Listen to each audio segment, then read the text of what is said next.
No.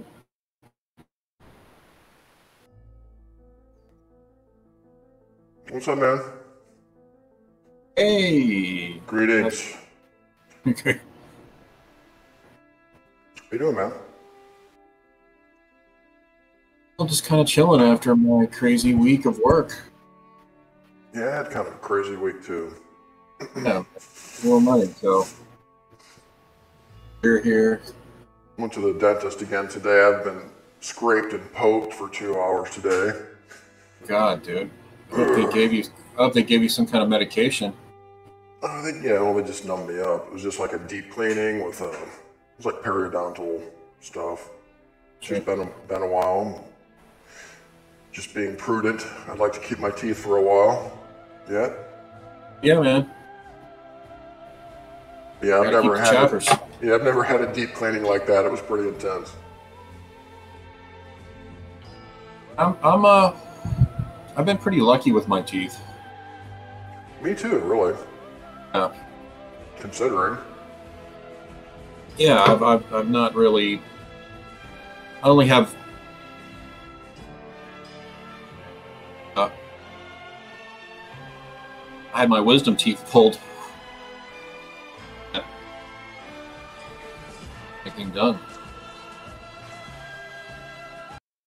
Been really lucky. Turn this music down a little bit. Yeah, you know, it's funny. I remember, actually, I think, when you got your teeth pulled, your wisdom teeth pulled, way back in the day. Oh, yeah, man. Yeah. Only thing that wasn't awesome about it was I woke up. Right. Well, they were doing the guy. I remember I woke up and he had his foot and tooth out of my head, right? You know what I'm saying? Like he had one hand like on my face, his foot on my shoulder, and like with this, you know. And I came up out of it, and he was like, "Oh,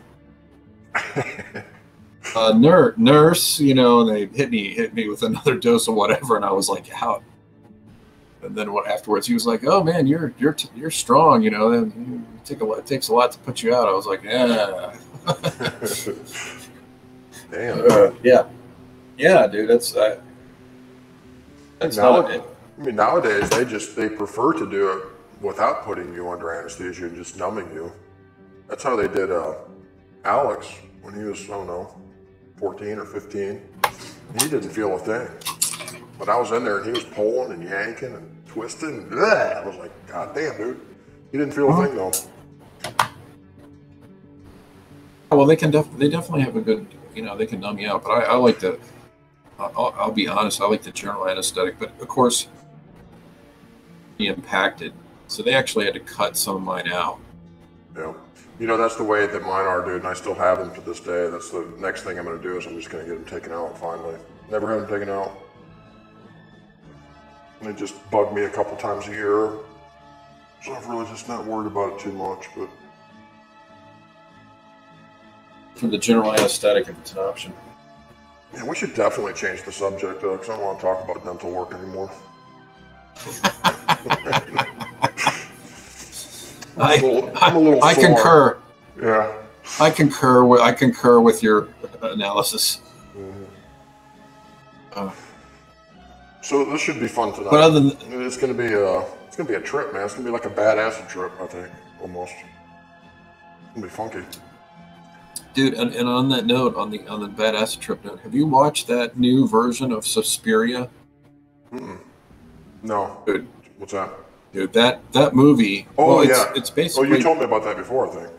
Dario Argento. It's the original is from like '79, and that's worth watching in itself. It's a total acid nightmare. There's nothing like it.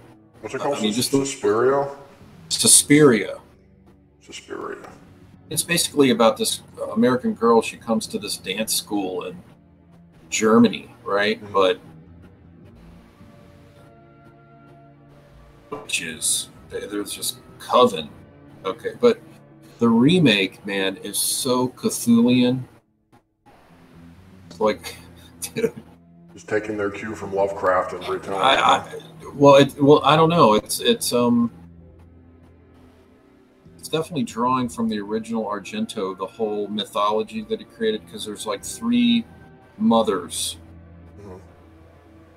Predate Christianity or anything like that. So it's like Mother Suspirium, Mother Lacrimun, and Mother. It's like Tears and Darkness or something like that. Man, that sounds like I would dig that. Dude, it's I'm telling you, you really need to check that film out. There's one particular scene. There's two scenes in particular that are just the magic that's used or how it's done is right out of play. I will definitely check it out. But no, it's kind of a slow burn. It's very interesting, but there's, like I said, there's a couple seminal scenes that are just like mind-blowingly crazy, man. And some of the lines, some of the things that are said. Okay, I can see an arch villain saying that. It's cool, man. You'll appreciate it. It is a bit of an art film. Well, dude, you know, your tastes and my tastes have always connected on a certain level. If you like it, I'm sure I'll like it. You know what I'm saying? I think you'll really like it. But there's some brutality in it, right? Yeah. I told you a while back about that movie, The Witch. Have you seen that yet? Yeah. That's pretty cool. Did I just hear somebody? Hello. Oh, that's Tom. Oh, it's Aiden. Have you guys seen the movie The Ritual? I don't think so. Yeah, that's with does that have Anthony Hopkins in it? No. I don't know. It's like a foreign film. It's on Netflix. Dude, you have to watch it. I'll just add it to my list here. I cannot underestimate or exaggerate how Cthulian cool it is. I mean, it's off the chart, dude. That's what I was telling Sean too about the new Suspiria. It's the same way. And the original is awesome and a totally unique film. It's like a fairy tale nightmare, but it has serious Cthulian. I mean, like the witches are, but just be warned. There's some brutality. Okay, no worries. I'll make my saving throw. Yeah. Van Helsing. Who else is online? I only see me online. Is anybody else on the webpage? In Roll20, you mean? Yeah. Yeah. Me and Sean.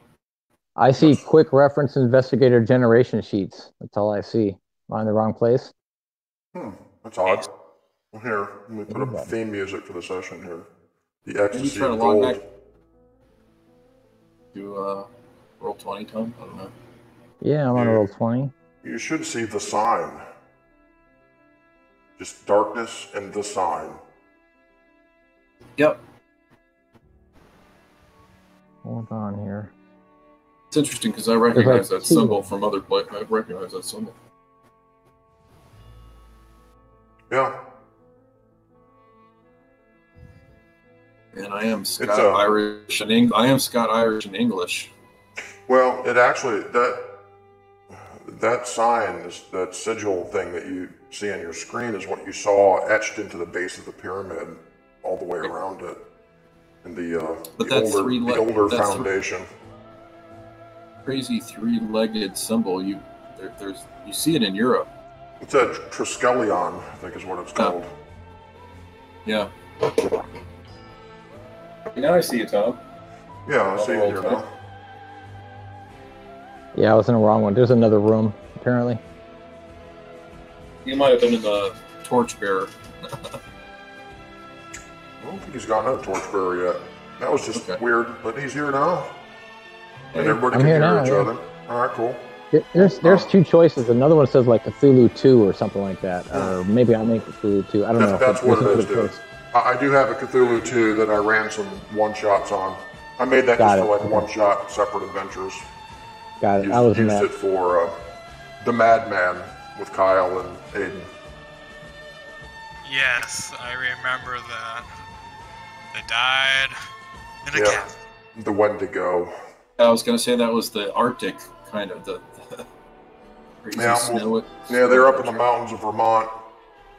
Came across some fungi from Yuggoth up there. Some Yes. old crazy guy living in a cabin, helping these fungi do something.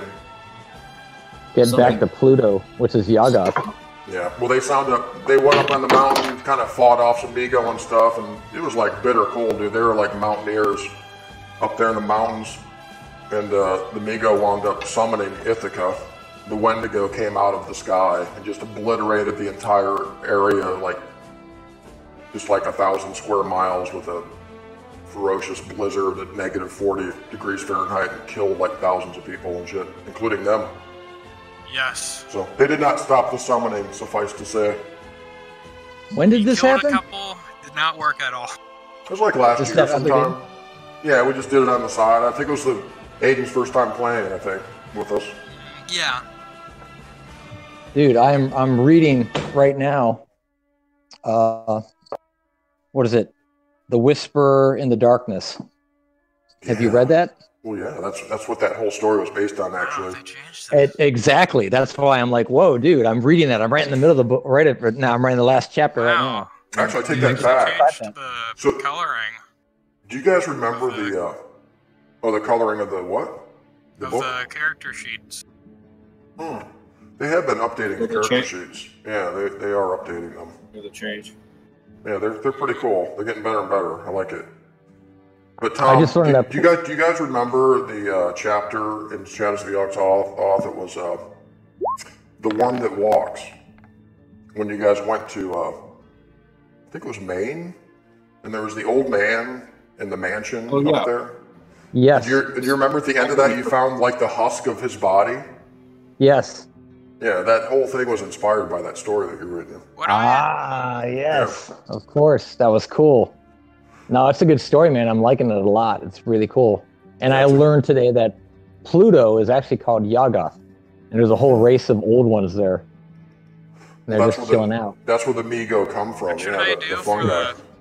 Yep, exactly. What's the The dice fungi from Yagath. when I fail my skill check? Skill checks, you get 1d10 added to the score. Are we skill checking? Nice. Yes. Then do skill checks and luck checks.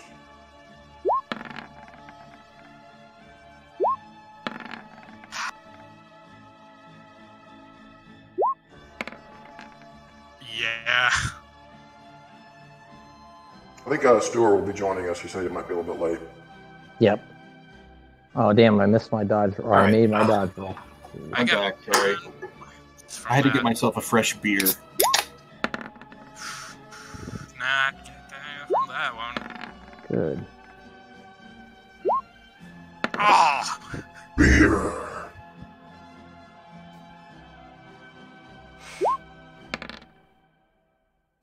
One. Fucks up with that. Can I re-roll that? No rerolls, Tom. That fucking sucks.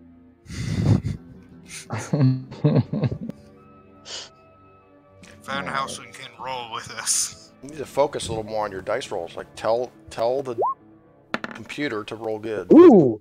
Dude, I failed my ride roll, which Yeah, is an an 82. 82. Nice. That's fucked up. Okay, that's cool. So let me give me a big 10 right here, brother. Be the baddest fast rider. Brother. Give me 10.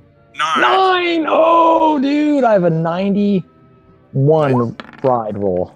You'll be that much better riding those nightmares in hell. Exactly. Okay, so what is it if you succeed? It's 1d10? Yes. Not for luck. It's 1d10 plus 5, Lee. 2d10. For luck or for everything? That's bad. Well, if you succeed at luck, it's 1d10 plus 5 added to your luck score. If you fail your luck, it's 2d10 plus 10. Wrong one. Come on, change Hard Abe's luck. I made it. accent. Okay. Right, so you get 1d10 plus 10 added to your luck. Or I'm sorry, 1d10 But on the plus regular- 5. Plus But on the 5. regular skill checks, it's just 1d10. It is, yeah. Nothing has changed. Okay, It's got just it. like back in the old days. Got it. Okay. Actually, in the unfortunately- first edition of Call of Cthulhu, it was 1d6. And they figured, well, the investigators die too much already. We might as well just give them 1d10. Mm-hmm. Let them survive that much longer. So if you fail on a regular skill, it's what? 1d10. Yep, 1d10. Okay, straight up 1d10.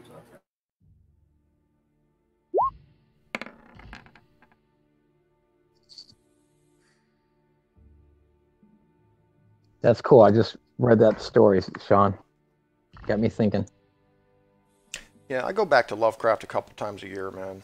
Just read a thing or two. I haven't read all of them yet. I'm surprised. I was like, oh, I've never read this one. I'm like learning like so much. Yeah, I probably haven't read them all, but I have my favorites. My favorite is the Dream Quest of Unknown. I haven't read that one yet. That's the best I haven't read that dude. one yet. Oh, that's Is so it? All right, fantastic. cool. Yeah. It's on my list. All right. Space Excellent. is cool too, man. If you read that, much of that will mirror or at least the beginning part of it is these guys' first adventure, the Pits of Bendal Doom that I took these guys through, and the Dream Quest sequence in that, and the Dreamlands. That was taken directly from that story. I was actually reading it, parts of it verbatim to them. It's pretty cool. Awesome. So since you missed that, you can just kind of read it and see what happened to them. I will. All right.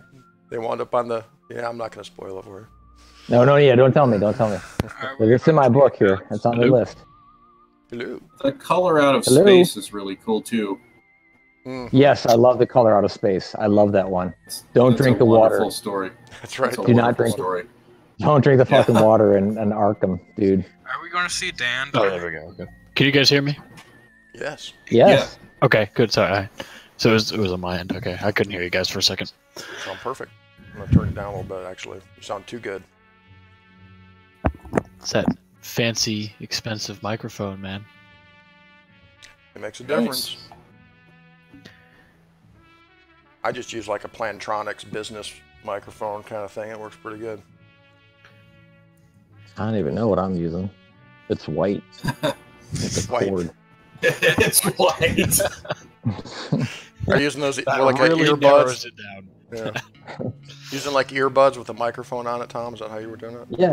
Yes, exactly. Yeah, what is that? You use the earbuds then. Okay. So you're probably using the Apple ones. Right. That's why he's connected to Discord through his phone. Yes. Makes sense. All right, cool. Stuart, you can do your skill checks. Everybody's done that, and you can do a luck check for any... I don't know if you had any check skills. I know these guys had some. You should have some here. I fire my weapon. You're the madman. Fire my weapon. Yeah, I see Natural World, Spot Hidden, and Riot are checked. They took my weapon. They took my weapon. Let me see. I need to find some terrifying my music heart. here. They took out my heart everything too. from us, man. Yeah. There's some stuff that's been removed from my character sheet actually, like on my weapons. Really? I wonder if they fucked stuff up with their updates. I might have. They did fuck a couple things up actually. Like so I had my 10 gauge and my Sharps carbine and all that stuff listed out. That's all gone. Truncated it at what 1, 2, 3, 4, 5. So they probably, because in the combat section you can add lines with the add button. That's what I did. It took those away probably, right? Ah, I see. And I'm not sure about. Spell check looks different. Holy crap! Yeah. I'm not sure about my luck. Are we going to see Alex? Alex. Does luck score look okay? Here, I'm looking at him right now. Yeah, we used 52. luck last game. Used a lot of. Oh, you know what? I want to tell you guys something though, and I'll answer that in a second, Aiden. In your sanity box, if you look at it, I have made some sanity adjustments for the big event, at the top of the pyramid, when everybody had their hearts cut out of their bodies. Some of you are temporarily insane right now. Some of you have had bouts of insanity, and some of you have actually gained either manias or phobias. I'll go over those in a minute. But as far as Alex, his work schedule changed. His days off changed to Tuesday and Saturday. Oh. And his hours change too, so he works until like 8:30 at night. So he's not going to be playing on Friday, but we may work something out. He may be a guest star in our next whatever we do. It's some, after this point anyway. But for the next few sessions, at least, I don't think he's going to be able to join us for Friday nights Cthulhu. But he'll be back with us eventually. We've been talking about, because we've been doing Torchbearer on Thursday nights, and now that kind of got cut for Thursdays because he can't play on Thursdays. So we're trying to figure out if we can do maybe Tuesdays or Saturdays. And as it turns out, Saturdays are really good for all of us here. So I don't know, maybe we can work in a Saturday here and there, possibly. Hey, if we fail the skill check, it's 1d10 plus 5, right? No, just for luck. Well, it's great if you fail your luck because that's where you get your 2d10 plus 10. Okay, so yeah, so I get 2d10 plus 10 for luck, and then skill checks, or I failed skill check. By failing and making the skill check, it's 1d10 or 1d10 plus 5. Is that right? Yeah, 1d10 plus 5, exactly. Okay. That's good because you needed the luck. You were at 36. Yeah, I would have been a little surprised if I had somehow made that 36. Right, so let's look at Isaac here secondly. He's at 47 sanity out of his starting of 60. He is temporarily insane, having a bout of insanity currently. And he has... What's the effect, yeah? He's contracted a bulimania, which it is a mania, and Isaac, for the foreseeable future, should be chronically indecisive about things. All right. He just can't make up his mind. War club or my gun? Right. I don't know. Or should I just bite him? What to shoot? Is that beer can over there, or the bad guy? Sean, you said skill checks are 1d10 plus 5? No, skills are 1d10. Okay. Oh. Yeah, the luck you get 1d10 plus 5. Skill check is just 1d10. Just 1d10. Yeah, but it's like it's always been. Because that means I'd have a ride of 96. Do I have a phobia? I got a little excited there for a minute. Yeah, and I'll go to the others. But if you look at these your tokens here, the little mad symbol on them, the little black symbol with the guy raised coming out of the guy's head, that indicates that you're temporarily insane. So the next person that's temporarily insane is Abe. And damn. The guy lost a little bit too. He's had a high starting sanity though, so he's at 72 sanity out of 85 starting. He's temporarily insane. He's just simply suffering from a bout of insanity with delusions, which means he didn't wind up with a mania or a phobia, but delusions are basically he's not really quite in touch with reality. Might find that there's a... You'll see things that aren't there, or you'll hear things that aren't there, things like that. It's like I can imagine. Shut up.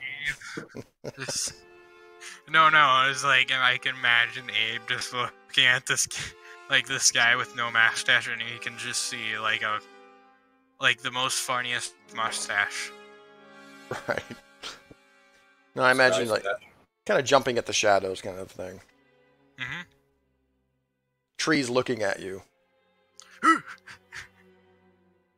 That tree. Glowing eyes in the darkness. Things like that. And then we have Hector, who also lost some sanity here, I believe. He's suffering from a bout of insanity. Hector, I believe, did wind up... Oh, he has a bout of insanity with delusions. Yeah, I think I recognized Bob. That's right. Yeah, it was Bob. God damn it, was Bob. Now I have a vendetta. I want to go kill Bob. Yeah. Anyone else with me? You guys want to go kill Bob? Yeah. All right. You thought you were friends with Bob. Yeah, fuck Bob, dude. Some friend that is. But no manias or phobias. Dan, who may or may not be joining us going forward, right now we're just going to consider that he has suffered the worst. But he actually had a bout of madness, and he wound up with claustrophobia, which, as we all know, is a fear of enclosed spaces. I actually had that when I was younger. Not terrible, but I did have it. Alright, so let's go. Just because we used to lock you in the basement. No, well, there were two things that kind of triggered it. One was that time, I don't think it was Scouts. I think it was like with that church thing when we were crawling around in the caves, and I got stuck in a tight corner of the cave. Those are the caves we go to, man. Those yeah, but there was one that was tight even for me being like a 6-year-old kid. Yep. And I ended up getting stuck, and I had to back my way out, and I kind of freaked out. That was bad. And then there was that time that one of the neighbors like put me under that like box thing and just sat on top of me. That'll do it. That was Stuart lesson. Right. I remember my brother locked me in the in my friend's garage, and I banged on the glass to get out, and then I remember his mom came out, "Don't bang on the glass," and then I broke it and cracked it. Hell yeah! I was like, well, yeah, I was like, hey man, dude, you guys locked me in, dude. I'm banging. I was, a little kid freaking out, 4 years old.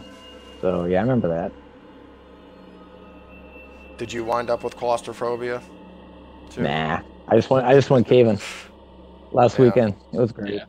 I'm okay now. When I was younger, it was a problem. Honestly, dude, I think everybody's claustrophobic to an extent. Oh, to an extent, absolutely, absolutely. I still like if I'm like in a crowded space. For me, it's like crowds of people. If I'm like in a big crowd of people and there's nowhere for me to walk, I get really uncomfortable. Not like not like disabling, but like uncomfortable. If you want to hear a totally unclaustrophobic story, I can remember being over and sleeping over at Tom's house and sneaking out of his house with like a huge cachet of fireworks and explosives. And going out into the neighborhood and picking a particular individual that retribution was called upon. Well put. Lit their house up. It was awesome. Awesome. Good times. Good times. All right, well, let's get started. Back in your day, you guys could get away with that. Nowadays, yeah, dude, I can remember being pulled. I can remember being pulled over in my car with my floorboards filled with empty beer cans. There's like a machete sitting out, and I think Kyle had like a trident or something. I do remember you telling me. The police pulled us. Yeah, the police pulled us over, and they were like, "What are you guys doing?" We were like, "Oh, we're just out. We're driving around." They're like, "Go home."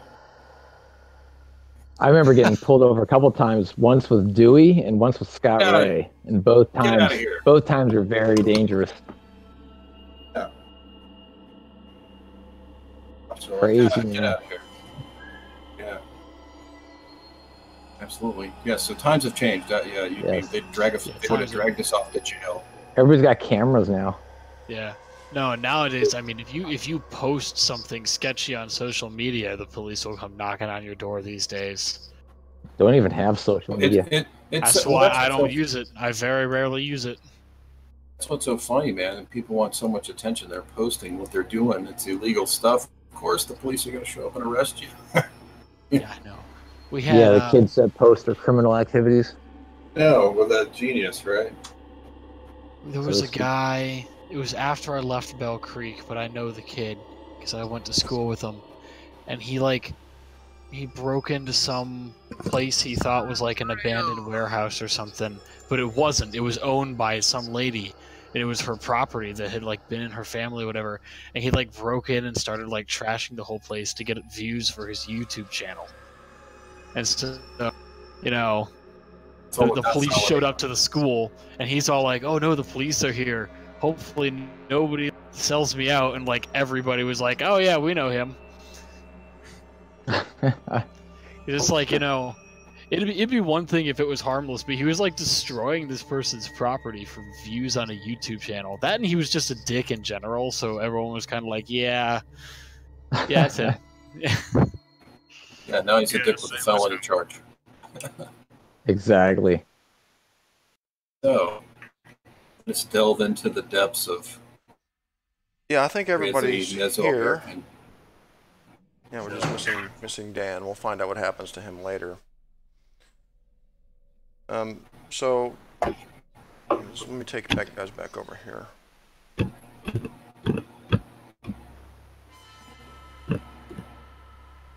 So if we gain some sanity, does that allow us to mitigate any of our issues? Well, manias or phobias you're going to be stuck with for a while. So Isaac, you're going to be chronically indecisive for some time yet. The bouts of madness will pass eventually. Sooner better than later. So do they know how long? No. So just keep in mind. Let's just keep in mind, Aiden and Stuart, that your characters are suffering from delusions. Things that they see or hear may not be real. Okay. Their thoughts and emotions are going to be fucking with them for a while.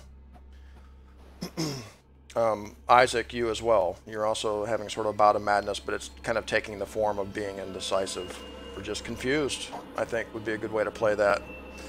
Very, very indecisive. I need to use my knife or my can opener. So almost. I use a can opener. Almost simultaneously, all of you who have had visions of Tezcatlipoca, the Aztec god, after your horrifying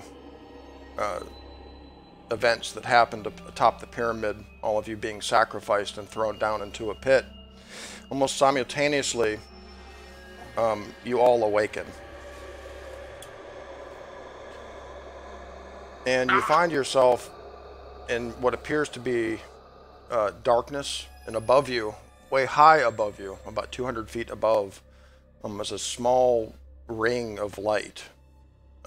It's blue. It looks like the sky, way up, through a hole, way above you. And you're in this dark chamber, just kind of lying there.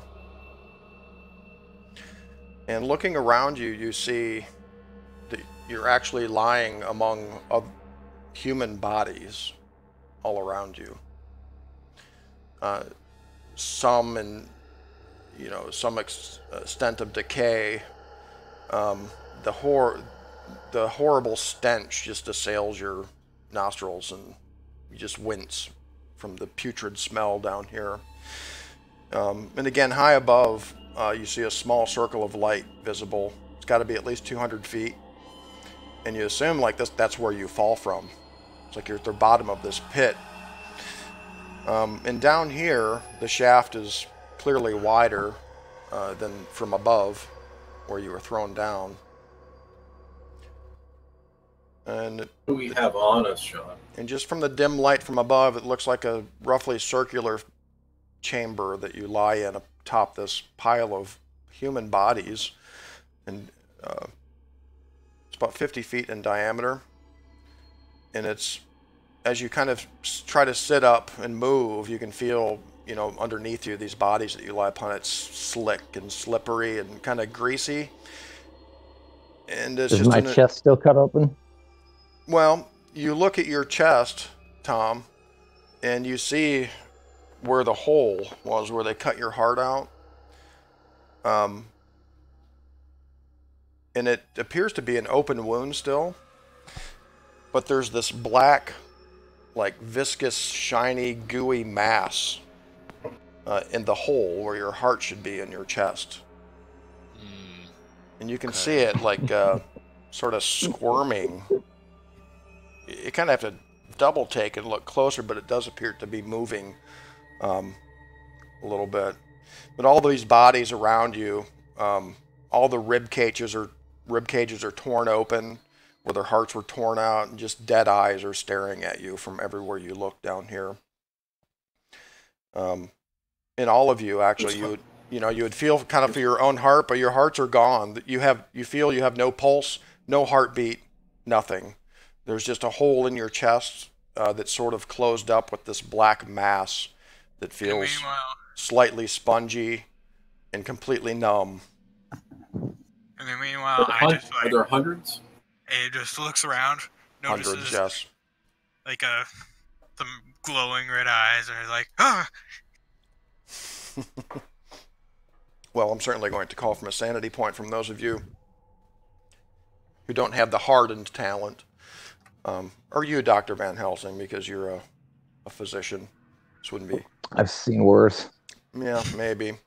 So I think that means Aiden, I think Abe is hardened, isn't he? Yeah. Yeah. So everybody but Aiden and Tommy, roll your sanity. So Stuart and Lee, give me a sanity check. Really? Yikes. Double insanity. Of all the times.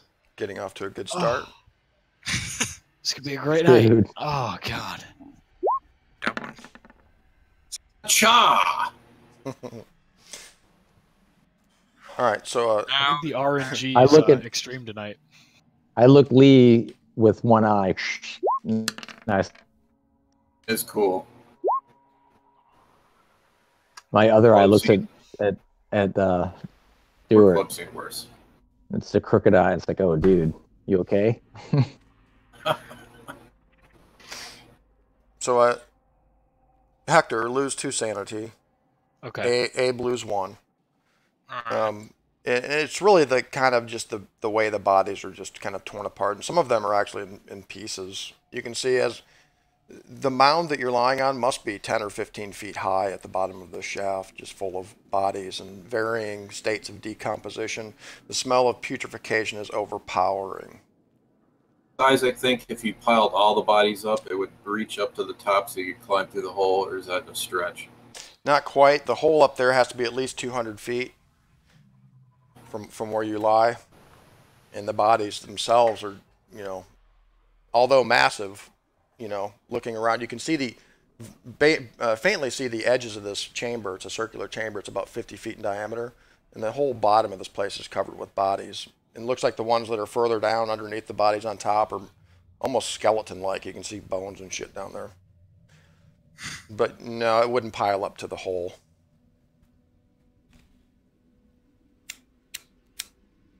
I start to wall. When all of you have these sort of black gooey masses in your chests, it's a very strange feeling to not have a pulse. So we don't have a heartbeat. Okay. No pulse, no heartbeat. Just sort of this squirmy, gooey, slightly spongy thing in your chest, and your chest is just completely numb. There. Yeah, you can't even feel it, when you touch it. But yeah, after looking around a little bit, you notice about 10 feet above you, you make out a branching tunnel cut into the wall of the pit down here. It's about 10 feet off the floor, or at least where these bodies are lying scattered among the floor. I'll grab a couple bones, a couple good-sized leg bones. I'll break them off into points. So I have 2. Yeah. Isaac starts fashioning weapons out of bones. Yeah, we don't have any of our gear, do we? Nope, you're dressed in these sort of linen robes is what you're wearing. What are the odds a couple of those Aztec swords fell down here? Wonders Hector as he looks around, the dead eyes looking at him. Some of these bones, sharpen them up. They make good knives. I stack a couple torsos. I stack a couple torsos up so we can reach this tunnel. Abe just gets up. Dr. Van Helsing starts building a macabre staircase to the tunnel. Perhaps we can fashion a rope out of intestines. Like braid them together. That's gross, dude. Pull a machete. Ugh. Yeah. Exactly. Pull a machete. Exactly. Hey man, we'll do what we need to do. We're getting out of here. We got a mission. Tom, it actually looks like it could be done. With a little work, you may be able to stack some of these corpses high enough to actually reach that tunnel up there. I do, dude. That's what I work on. So get to work, man. It's a dark, black, square tunnel. That's the way. 5.5 feet by 5.5 feet square. While Doctor Who does that, Abe's just looking around. He's just he hears something. I think Abe's kind of in a daze right now. He wonders if he's just dreaming. Like this has to be some kind of nightmare. Pinching himself, probably. Yeah.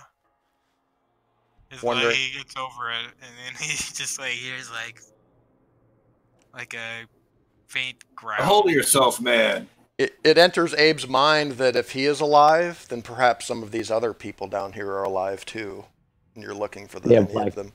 Yeah. Do any of these torsos have black goo in their chest? Yeah, I was gonna say.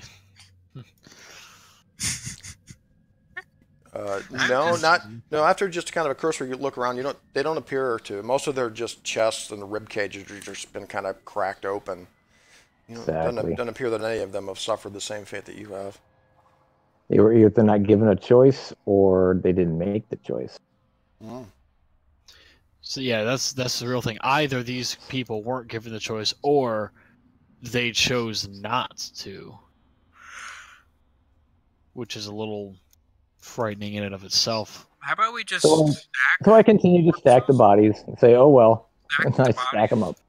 Sure. Hector's is it possible Hector could fashion a couple makeshift swords out of some bones and whatever else he can find down here? They're just bones, dude. I mean, Isaac's over there sharpening a bone somehow. He's maybe grinding it down on the stone wall. See, Hector's priority is to find something he can fight with, because his fight brawl isn't very good, but he's got to get swords in his hands. I'm like, grab some of these leg bones and break them off and turn them into shivs. Essentially, you guys are naked. Again, essentially, you guys are naked down here. All you're wearing are thin linen robes that the Aztecs gave you before they sacrificed you. Robes have belts. Yes. Just very thin Perfect. linen. All right, yeah. I'm going to grab 2 femurs, and I'm going to, break the tip of each one into a point, and one on each hip. Yeah, I mean, it would suffice as a club of sorts, like a makeshift club kind of thing, yeah. As Van Helsing continues stacking bodies, you're starting to break a sweat, Tom. Your body still seems to sweat, at least. Okay. I help him. I should point out as well, the lower part of this shaft, you can see the stone walls are that same dark greenish, blackish stone that you saw at the base of the pyramid on the outside. A little higher up, you can see it looks like newer construction. They're kind of like a lighter color stone that was built on top of it. So you feel that you're probably down towards near the bottom, the lower levels of this pyramid down here. The walls are kind of black, or they're kind of green with black veins, and they're kind of shimmering in the light from above. So is the temple alive? Just gargantuan stone blocks. They probably weigh, several tons each. Yes. Yeah, it wonders, Hector. It's alive. Is it alive? It starts moving. Actually, is it alive? So the more and more bodies you stack up, you start getting to the point, Van Helsing, where you can probably, with one person could boost another up to where the tunnel is, at least. All right, I started doing this. Guys, let's go. Let's head to the tunnel. Let's get out of here. Looks dark in there. I just go up. We make sure everybody's armed with a femur club. Femur club. Very well. Yes. I grab a club. Yeah, everybody has a femur club at least.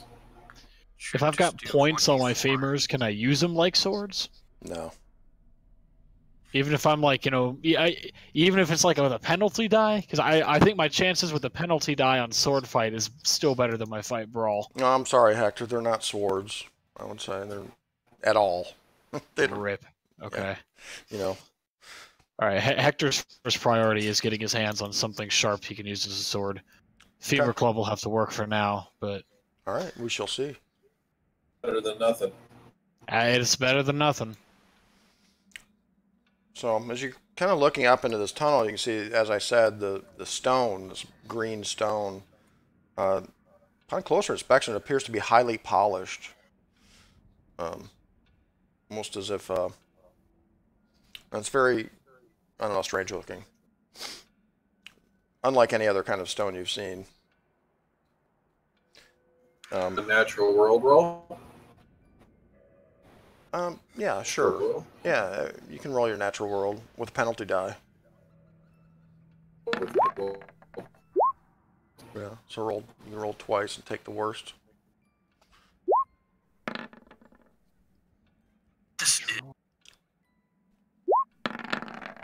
Yeah. You. All right. So Abe made it, right? And So Abe, you're an educated man, right? yeah. Perhaps you took some like geology courses at university. This stone's not natural. It's like any other stone that you've ever heard of or seen. It's not natural. It's from Cthulhu. At least to this world, anyway. I don't like this. Yeah, just the composition of it is odd. And it's so smooth, almost as if someone had intentionally polished it, but you see no signs of like tool marks or anything like that. Strange, no tool mark. Also, I noticed there is some red eyes glowing behind me. Yeah, a couple times. So you're starting to think, yep, some of these people must be alive down here too, just like us. Yes. And they're probably like, they're probably cannibals too. They eat people. Just like those stories that your grandmother used to tell you. The living dead. They can't eat you if you eating eat them Of the first. savages people. of the Africa. Yeah. Those evil spirits that eat people, you know? Yes. So you get up into this dark tunnel, and you can see in the smooth polished stone in the floor, there's almost a groove kind of worn into the center of the tunnel. The tunnel's kind of very short. It's only about 5.5 feet tall. So anybody's, who's in the party who's over 5.5 feet has to kind of crouch, kind of shuffle forward to get through here. You can see this this worn groove in the middle of the tunnel, almost as if like it's been used, like just as if people had been walking down this tunnel for millennia. Just the center of it's just worn into this groove. That's a little concerning. Were people walking in or out? It's hard to say. Just But the if path they, that's been beaten down. But if the walking path has been kind of worn away in this tunnel, it's very hard stone. It leads you to believe like this must be very, very old. I walk in the ancient. edges. I walk in the edges. Okay. Even though let's be careful about traps. So, at the least, let's put a femur club out in front of us, and kind of tap on the floor. We should take a couple skulls and kind of like kick them across the floor as we walk, just to make sure there's nothing in front of us. That's a good idea. That is a good idea. So moving forward cautiously. Okay. Yeah, and kicking the skulls down the hallway. That's a great idea. Yeah, like an acorn down the old pebble trail. Yeah, we'll play some soccer. Yeah. This is some classic Aztec. Well, it's not too long before you come to a stairway that leads up, cut into the green stone. Just a stairway. Now, I should point out, you guys are moving through this tunnel in complete darkness. So you're kind of moving forward, following the wall. Maybe your hand on the person in front of your shoulder. Just kind of very slowly. So it's kind of hard to look for traps when you can't see anything, but that was a good idea from Hector. So you're moving forward cautiously. But there's a stairway that lies before you, going up into the darkness above. And that leads to a second sort of landing area where the stairways suddenly end. Van Helsing maybe trips over the last stair and kind of stumbles into the landing, and there's another set of stairs that leads even further up. Keep going. Yeah. Yeah, after climbing for a little bit, you can see ahead of you, up above, In the stairs, you can see what appears to be the firelight. Sort of this flickering, dancing firelight. And as you get closer, it looks like the stairs end in a passageway that opens up into this very wide hallway. And as you poke your head out, as you kind of poke your head out into the hallway, the firelight's coming from ensconced torches set at intervals of about 30 or 40 feet. In this sort of large, wide hallway, it's about 20 feet wide. The ceiling's also about 20 feet, so it's just really kind of gargantuan hallway. Leads to your left and to your right. And you can see the torches and their sconces all along the hallway to your right. Across from you appear to be two passageways leading further in that direction. And to your left, it looks like the Great Hall ends a little ways down to your left and also ends in a passageway. I'll drop my femur bone club and I'll grab one of those torches. Yeah, I was going to grab a torch too. Can I do an idea check on why this is what purpose?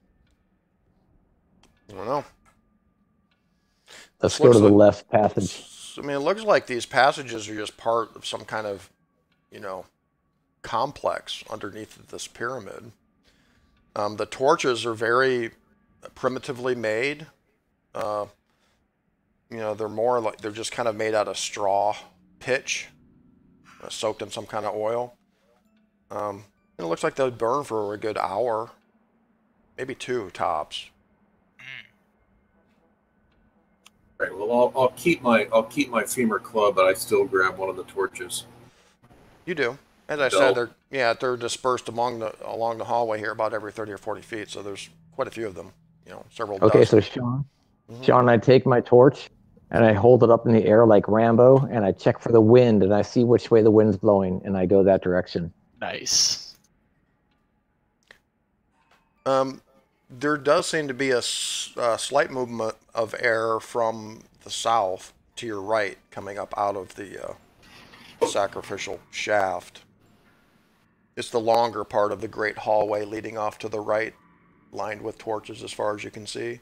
To your left, the great hallway kind of ends in a chamber, or maybe another fork in the passage. And directly across it, and almost directly across from you, as you guys are getting these torches, there are 2 sort of narrow openings that appears to be 2 passageways leading further that way as well. So you can go left, right. The wind is blowing to the left? It's blowing from the right. There's to the left. Blowing. There's just a seems from the firelight there's a slight flow of air coming from the right down the long part of the great hall that you're looking down.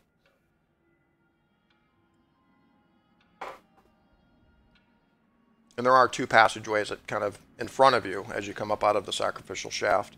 Narrower passageways that seem to branch off of the great hallway. Is air being sucked up those passageways? I put the torch right in front of it. From where you came? Or the passageways? No, the 2 in front of us. Yeah, the 2 passageways in front of us. No, you're consistently getting air movement from the south down the great hallway. To your right. Sounds like going to the right is the way out. As you thrust your torch into these passageways, though, you can see it looks like there's chambers in there. There's like an opening not too far in that has these, they appear to be chambers of some kind. Ooh, I investigate. I look. I creep in with my torch and femur. Okay. I can imagine Abe by now is trying to go through what he has seen. Yeah, sort of in a daze. I would imagine Abe is just kind of daydreaming right now in a way. Where he's just kind of lost in his mind. Following these guys around or whatever. Here, Abe, take a torch. Yeah, you're just he suddenly just says, Can I do it? Can I actually say? I look forward with one eye and I look backward with my other eye and say, let's go this way. It's I had a dream. Yeah, Abe doesn't know which passageway he wants to go down to. Yeah, so Abe's mumbling to himself. He he turns to Isaac. Isaac's like, here, Abe, take this bone, take this torch. And Abe's like, I had a dream. And he's got this crazy look in his eye, Isaac. Great. Here, take this femur bone and this torch, Dream Man. What did was a dream? All right, so as Van Helsing and the rest of you enter this passageway, it does open into a small chamber, and stacked among the walls on all sides of you are just hundreds and hundreds of human skulls, neatly stacked along the walls, Catacombs. from floor to ceiling. I pick up the one we were kicking, and I set one up there. You do. Clunk. Yeah, there must be hundreds, if not thousands. And they're all along the walls, and also in the middle of the floor, they're actually stacked in a few piles as well.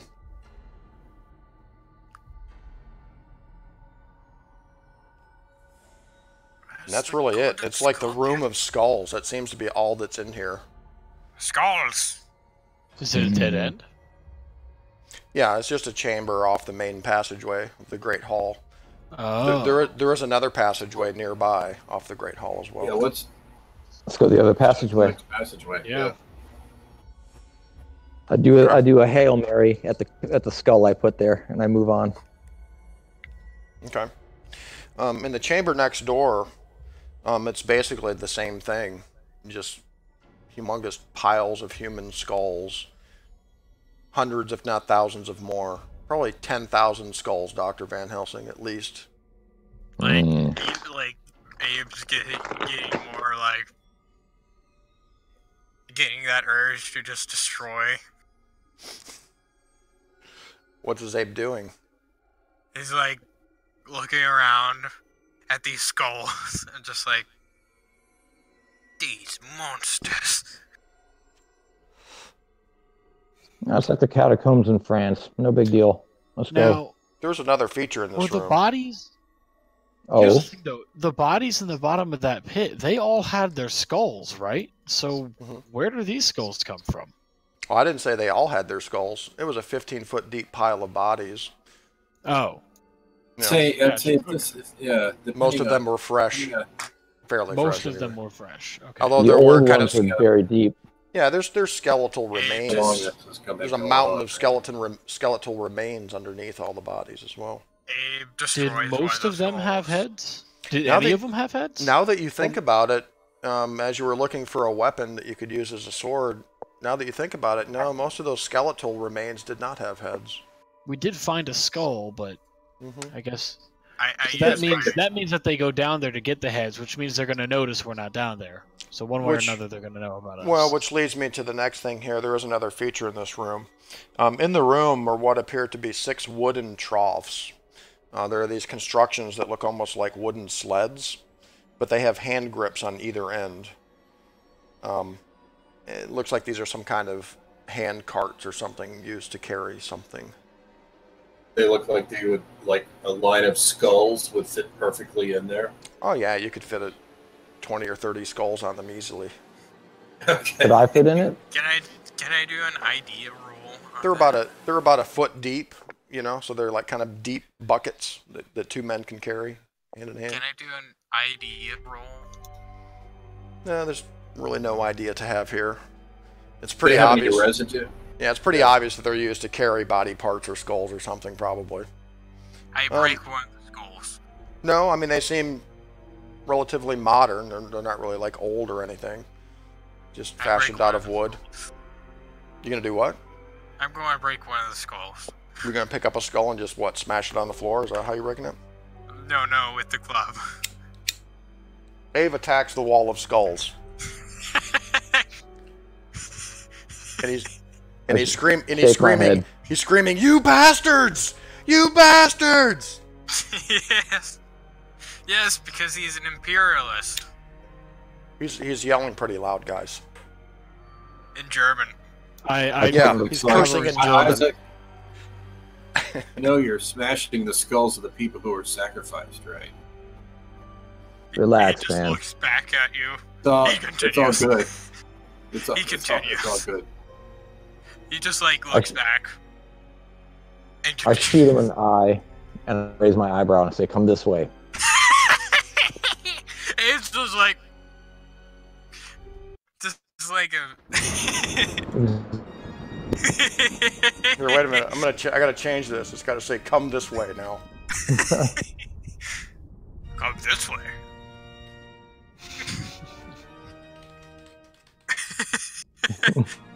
Come this way. Come this way into the drug den. All right, so Abe, you calm down after a moment. You kind of snap out of it. You have no idea what's going on. Yes. Okay, just concentrate on the femur club of the torch. But yeah, other than the troughs, there are about 6 of them actually, and the thousands of skulls and piles and stacks. That's about all that's in the chamber. And you guys have probably noticed that I'm not giving you a map. I have noticed. There's a reason. If you want to get a scrap piece of paper and try to figure out where you are, feel free.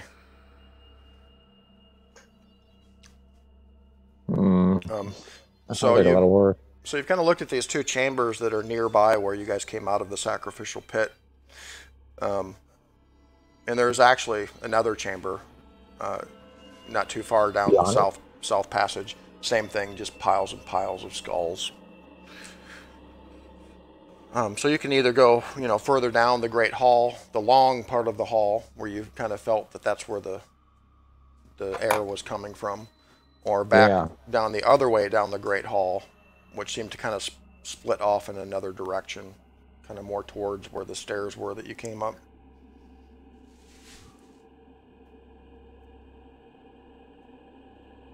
Oh, so it's like right after we come up the stairs to the left or to the right, there's stairs going up from there? Well, let me try to explain it to you. So you came up out of the shaft, out of the sacrificial shaft and the stairs, and you came upon this great hall, which leads off to your right, kind of down far away, and to your left, which kind of ends in a sort of a left-hand turn. And there are these little tiny passageways throughout the chamber here, or the great hallway where you are, that you've investigated, that are just full of skulls.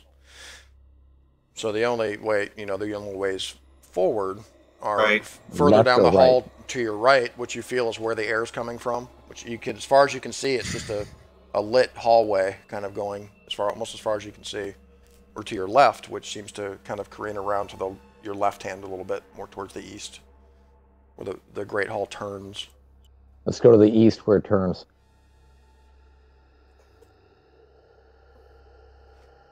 Okay. It's not long before you find another skull chamber with even more skulls. So just the vast amount of skulls in here is just kind of shocking. I'm going to actually call for another sanity check for Isaac and Hector. Abe's just looking around, just like, I'm getting used to this. Well, it's not that you're getting used to it, it's just you're hardened by war, I think. World War I, you saw some shit. Probably worse shit than skulls. It's before World Prussian? Prussian War, yeah. No, you've seen the horrors of war, so... Yes. I think perhaps Isaac's seen the horrors of war too, man. Probably, but maybe not that extent. Sanity roll. I mean, it is kind of shocking, just to see these chambers just full of human skulls down here. After, especially considering all that you've been through. And keep in mind, Lee, that your mind has snapped to some extent here. So be totally indecisive. Remember. Insane. So be indecisive.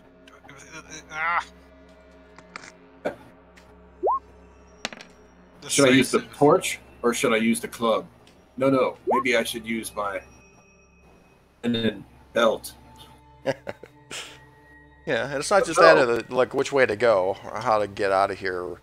I mean, I don't know. I don't know, but maybe at this point you guys have even just forgot about the whole golden scorpion altogether. You know, it's like, what the hell's going on? All right, so let's go down the other hallway. Stuart, we're gonna. Well, I need to do some sanity rolls here. Stuart, I think at this point we're gonna kind of start seeing the slow descent into madness of Hector. Okay. Hector's gonna lose 5 sanity points. Isaac loses another 1. And because Hector lost 5, he needs to make an idea check, which is an intelligence roll. And you want to try to fail it. That, right? Yeah. Really? Oh no. Can he spend luck to fail it? No, can't use luck on anything sanity related, unfortunately. Actually, you can just. Is this because I'm seeing all the skulls? It's just the whole experience, really. Yeah, the skulls. Maybe you get this sort of sense of foreboding. We're going to see exactly what happens here, or at least try to get an idea of what happens, and we'll work it out. He gets a phobia. Well, where are those? Yeah, here we go. See if this might give us an idea. Or choose one. There's a skull phobia. Yeah, I usually kind of like to pick and choose, but just for the hell of it, Stuart, why don't you roll a D100?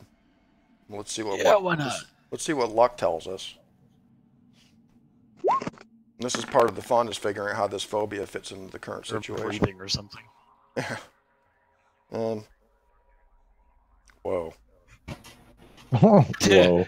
Whoa. Okay, yeah. So what I want to do is, well, a second roll, because it's a fear of chickens.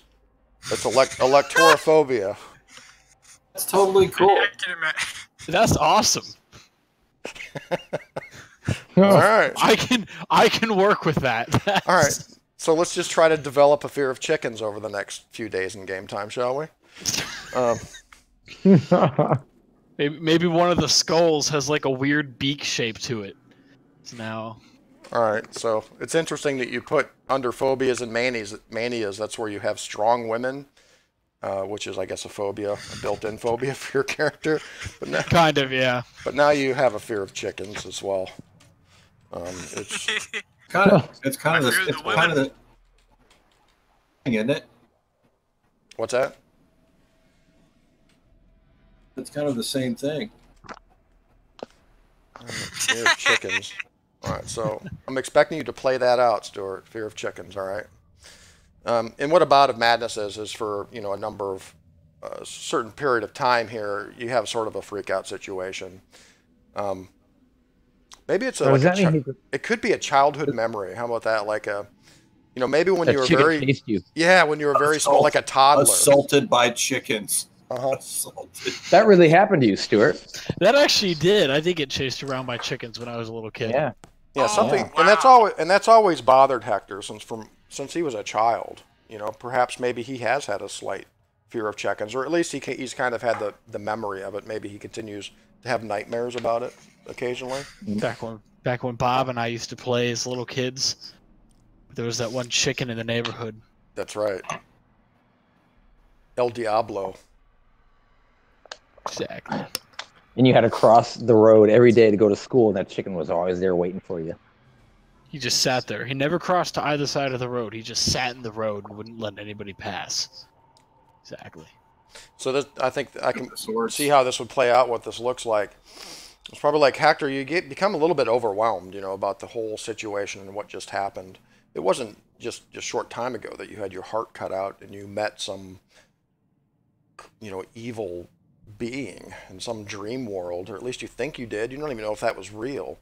Then you find yourself in this pit with bodies and now all these skulls, and you start getting these kind of really similar bad feelings, like fearful feelings.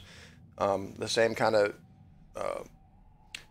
almost mania that you had with chickens when you were a kid. Like you probably avoided them for a while, but as you grew up, it kind of passed. But it's that same fearful feeling, like you feel like you're going to die. You're going to be pecked to death, or worse, or something. You want fried chicken. Yeah. So you guys kind of maybe see Hector like take his head in his hands, and he's like, he's weeping maybe a little bit, or something, like he. Worry, Hector. We'll kill the chickens. His eyes go wide. He's you know that what do you call it? You know that that Twilight Zone with Captain Kirk, the thing on the wing.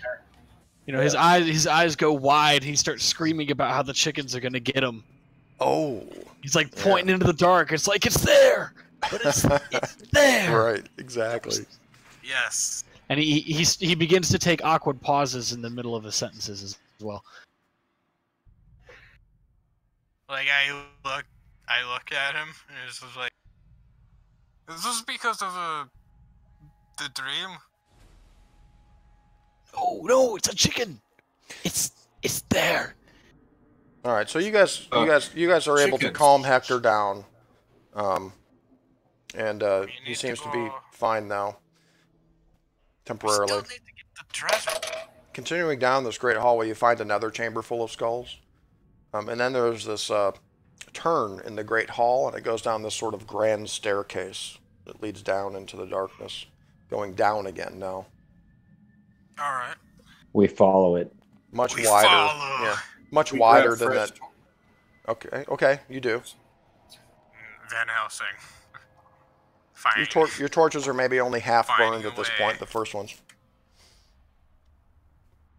So the stairs lead for quite a distance down into the darkness, and this stairway is much wider than the narrow stairways that you guys came up out of the sacrificial shaft with. But it leads down quite a bit, and then it splits into a passageway that leads kind of diagonally off to your right and diagonally off to your left. And to your left, the passage again kind of slopes down at a slight angle. And it looks like there are some branching tunnels off down to your left. Down there, it looks like it kind of branches off into separate tunnels. To your right, it looks like it leads into another lighted area. You can see the flicker of torchlight in that direction, almost as if maybe the great hallway continues in that direction. But to the left, it looks like it maybe goes down into some catacombs or something.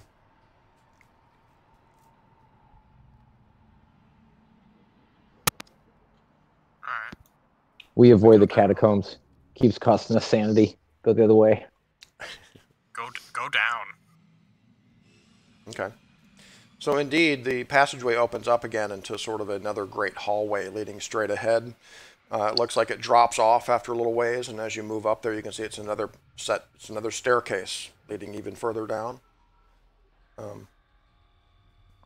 So after kind of trotting very carefully, I'm assuming you guys are kind of going slowly as well, looking for traps, as Isaac was saying. Anything written on the walls or anything? Nothing. Murals, anything? It's just this kind of green, shiny, polished stone everything's made out of down here. We're checking for traps, and every once in a while we'll just stop and we'll really search the area that we're in. Mm-hmm. Pretty methodical. It's just stone. I mean, there's really down here, even though it's lit, there's no dust on the floors or anything like that. It looks like, it is lit with torches that seem to only last for an hour, so apparently the Aztecs come down here, is your best guess, So it doesn't look like abandoned or ancient, or it certainly looks ancient, but it doesn't look abandoned, in other words. But we can grab torches as we go, right? Yes. Because there's plenty of them. Yeah, okay. I would imagine you probably want a couple backup torches too, because they don't burn for very long.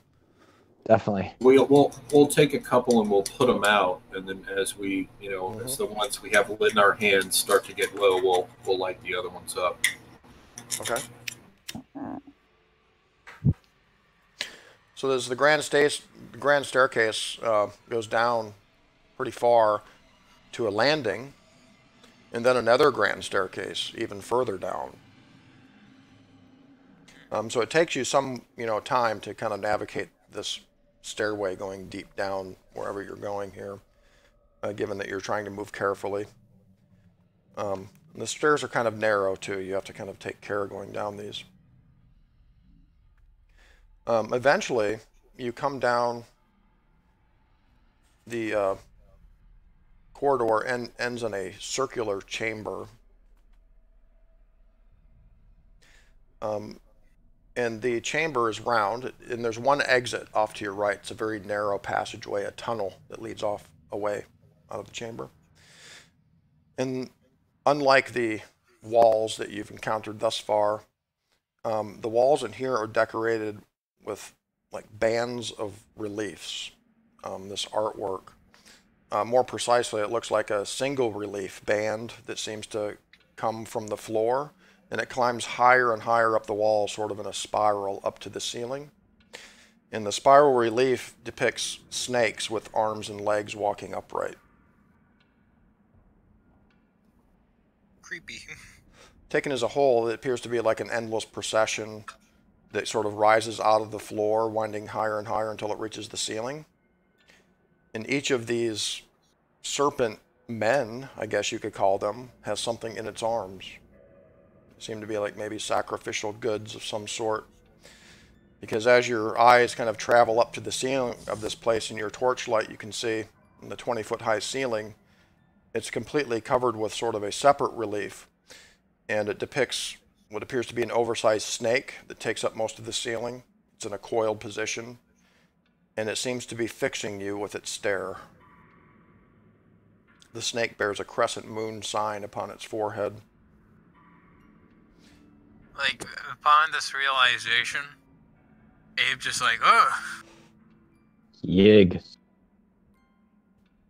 Yeah, it looks like a procession of these serpent men sort of bringing sacrifices to this snake that's in relief on the ceiling. And kind of off to the side, you can see your vision. All of you at the same time probably see it in the light. There's sort of a serpent man standing directly before. This is a depiction on the wall, an altar, about 20 feet off the floor, and it's carved sort of substantially larger than the rest of the reliefs. And he's kneeling and holding out an object to the snake, or his god, on the ceiling. And the object has a certain, maybe sort of distant resemblance to a large scorpion. Exactly. I'm guessing this is basically like scorpion. This is the god Yig. Scorpions? Yeah, the god Yig wants the scorpion, the golden scorpion. Yeah. Tom knows that. Van Helsing probably doesn't. Nobody's gotten any real Cthulhu mythos up to this point. We'll definitely work on that. But indeed, Tom, yes, of course, we all know about the Serpent Men. You guys had many encounters with the Serpent Men in our last campaign. We haven't talked to each other about what happened to us after the sacrifice. You haven't. That's right. Each of you... War Club, yeah, War Club's like is hell, but that crazy shit after we got sacrificed. I don't know what you got told, but I got told some crazy story about the gold scorpion. I was told by a being. Yeah, I did allude to the fact that all of you did have a vision of some kind after you were sacrificed, yeah. But nobody knows exactly what their vision was, or the other people's visions were. Did you guys see the same thing? It was the Mesoamerican god basically telling you had to go find the golden scorpion for him. Yeah, he basically told us if we don't bring him the golden scorpion, then we don't get to live or something like that. Yes, after a year. I don't know what you're talking about. No? Maybe you missed my message on Discord, Tom. No, I didn't. Oh, okay. I just read it. I read it closer. Van Helsing says, I have no idea what you're talking about.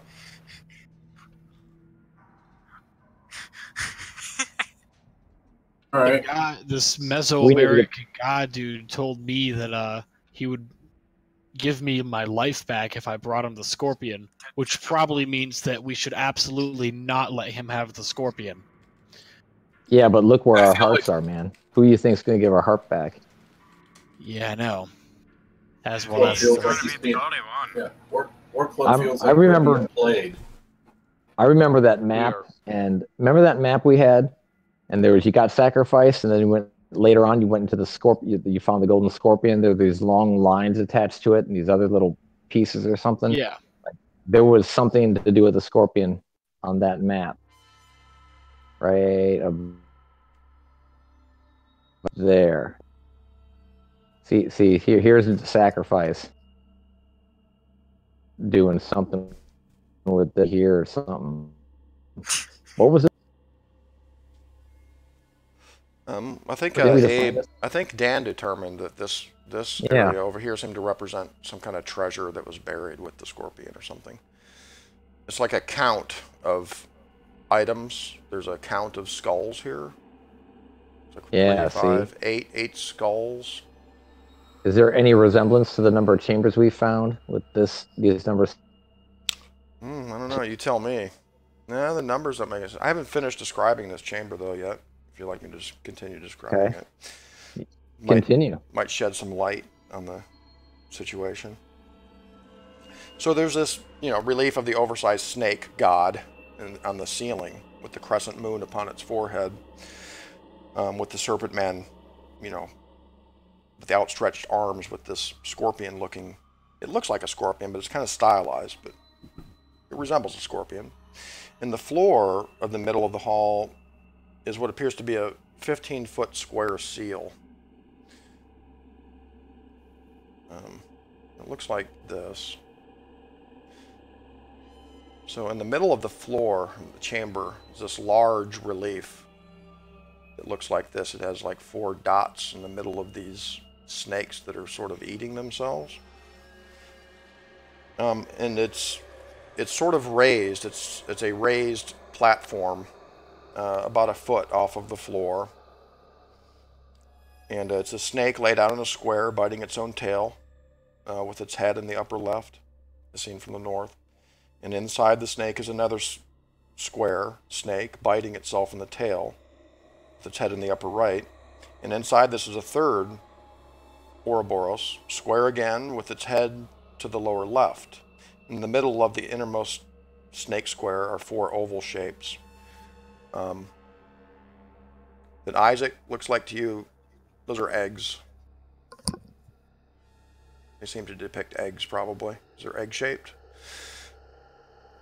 Abe just being the mountain man, maybe. Hand on it. Look at the eggs. Yeah, I was gonna say, inspect the eggs. Are they like buttons or something we can fiddle with? Well, on the south side of the hall, near this raised platform, you can see there's a section of the wall that's flattened. The room is circular, but there's this section in the wall, almost like a panel, that's flattened. And it's about 4.5 feet square. And in this field are 16 square buttons arrayed that protrude slightly from the wall. And different designs appear on these sort of knobs that are sticking out of them. There are 16 of them. And many of them have square snakes, some with eggs. Others just show eggs in different numbers. And I'll show you what it looks like. Careful. Yeah.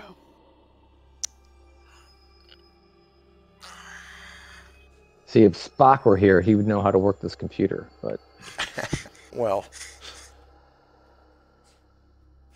So, if you you look can for see... patterns. So, if you look kind of in the background of this image, it kind of gives you a representation of what it looks like looking at the wall. You see the little squares in the wall back there and stuff? And the actual art pieces, the 16 squares, are just kind of superimposed for the image. But behind the image is kind of what it looks like to you. And these images, or these protrusions from the wall, appear to be separate from the wall as you're looking at it, almost as if they're mounted on something behind the wall. And you kind of figure out pretty quickly that it looks like they're set into wheels, as if you can kind of move them if you were to touch them and try to push on them. I just accidentally presses one. No, don't. What? Don't. Wait. Yeah, Abe reaches his arm out and he touches one, and you feel it kind of click slightly, Aiden. And you figure out that it can be... Okay, you figure out that it can actually be moved to the left or right. as you push on it, you kind of give it a good push, and it kind of spins a little bit, and then another image appears in the sort of window that's cut into the wall. A different image, a different glyph appears behind it now. There's a little click, really? a little click that kind of stops it right there in the little window. So when you push it in, another image appears around it? Yes. Well, no, another. Think of it this way. Each of those serpent Rubik's cube. Yeah, kind of. Each square in the wall has a wheel on its horizontal axis, sort of behind the wall, and you can move these. You can move these images to the. No, it's a different symbol. So each of these can be moved. The wheel can be spun to move it to the next image on the wheel, and you determine. It's like almost a combination. Yeah. And it's one of these symbols that we already see. Yeah, kind of like a combination lock. That's right, Lee. Is it one of these symbols we already see? Yes. Okay. Like like the little cylinder locks you get, where you basically click the different numbers. Mm-hmm. Yes. You get 3, 7, 5, or whatever, right? There's some kind of sequencing here. Pause for a second though, and look at this for a minute and see if we can't determine some kind of pattern. Turn to. What was it? What was the symbol that was there, and what did it turn to, Sean? It turned to just a snake. One snake in a circle is what it turned to. Like a circular snake. Kind of like this one. Okay. He presses it. He presses it. Can we try to use I'll give this to you. Okay, I'm going to give this to you. After fiddling with it a little bit, after Abe pushes it and realizes it's some kind of mechanism behind the wall, maybe you kind of spin one wheel kind of through each picture. You determine that there are 16 different images on each wheel. So this 16. image represents the 16 different images on one wheel. If that makes sense. There's 16. Each one of these little buttons has 16 options. Images, yes. And they all look like this. Yes. Each wheel has each of these separate 16 images on them. So in other words, you could set all of the wheels to one image. In other words. Look, let's think about this. So if you take a look at it from just a progression standpoint, right? Like square snake, and then the circular snake, and then the circular snake with one egg. I don't know. I'm trying to figure out. Right? 2, then it becomes 3, then it becomes 4. 4, right? Isn't there some kind of? I mean, it's a little out of pocket. I don't know, but there's some kind of sequence here. And this was on the other side of the wall, right? This was on the other side. This image is engraved in large relief in a 15-foot square raised platform in the center of the room. So maybe would it take 6? If we put these in order, would it steps to get to this stage? 4 snakes, or 3 snakes and 4. Yeah, it would, because it's 4 times 4. If you count them if you count the grid, it's 4 times 4, so it is 16. Yeah, so there you go. So that's what we do. Let's put them in order. None of the 16 images resemble this image. Right, that's the final. No, I understand that. But we can put these in order. Yeah, like with, and then there's the A. It becomes 2 or whatever. We find the pattern here. The A, E, I don't know. And then it becomes 3. I think it would. We try to put them in that order, like with the number of snakes and number of eggs. It would start up here, right? I mean, you'd basically want to, right? And you'd want to start with the single egg. Right. Exactly. Yes. Start with this. Is that correct? Start with the single egg? I don't know. Okay. So you move the first wheel here in the corner to a single egg. Yeah. All right, and then from the single egg, you have to have. Then there's one snake. A single snake, but is it the circular snake or the square snake? We want square because this is square.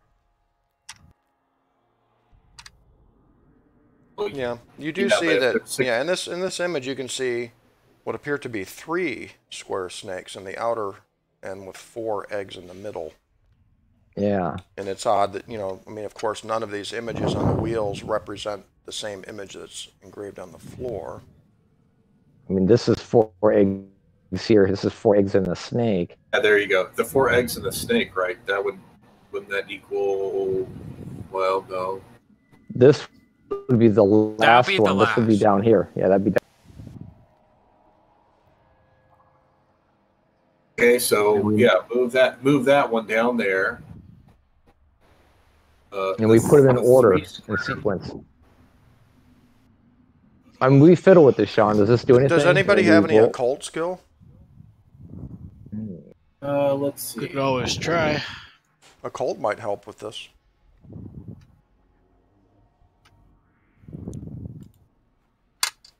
Measly 5, I'll try. Does anybody have more than the base? Is the base 5?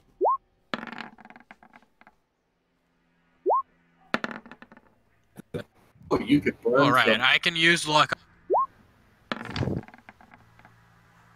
Yeah. Let's see who else. Yeah, I can use luck.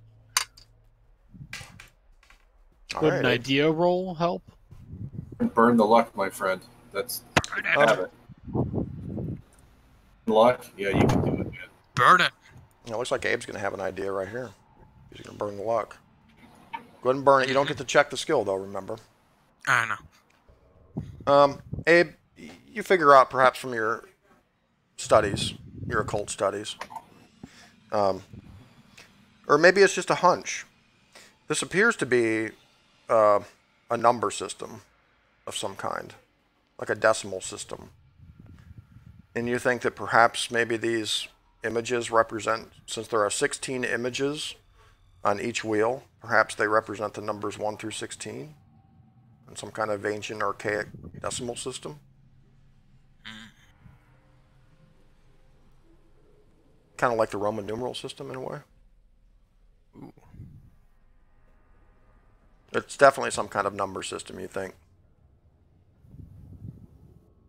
What number is this? In other words, yeah, I was just going to say, what number is this?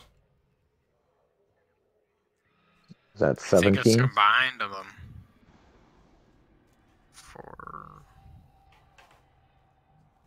Tell you what, let's take a 5-minute break real quick and we'll let you guys chew on it. How's that sound? All right. Let's take a quick break. Be right back.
It goes to reason that the 1 egg and the 2 egg and the 3 egg and the exactly. 4 egg are Or 1, 2, 3, 4, right? So no, it's going to be 1/4 for you get each to the egg. 5, right? But when you get to the 5, right? What's the 5? Is the 5? I don't know. Saying it's 1/4. Yes, each egg is a 4th, and it's going like. Are you saying like up 1,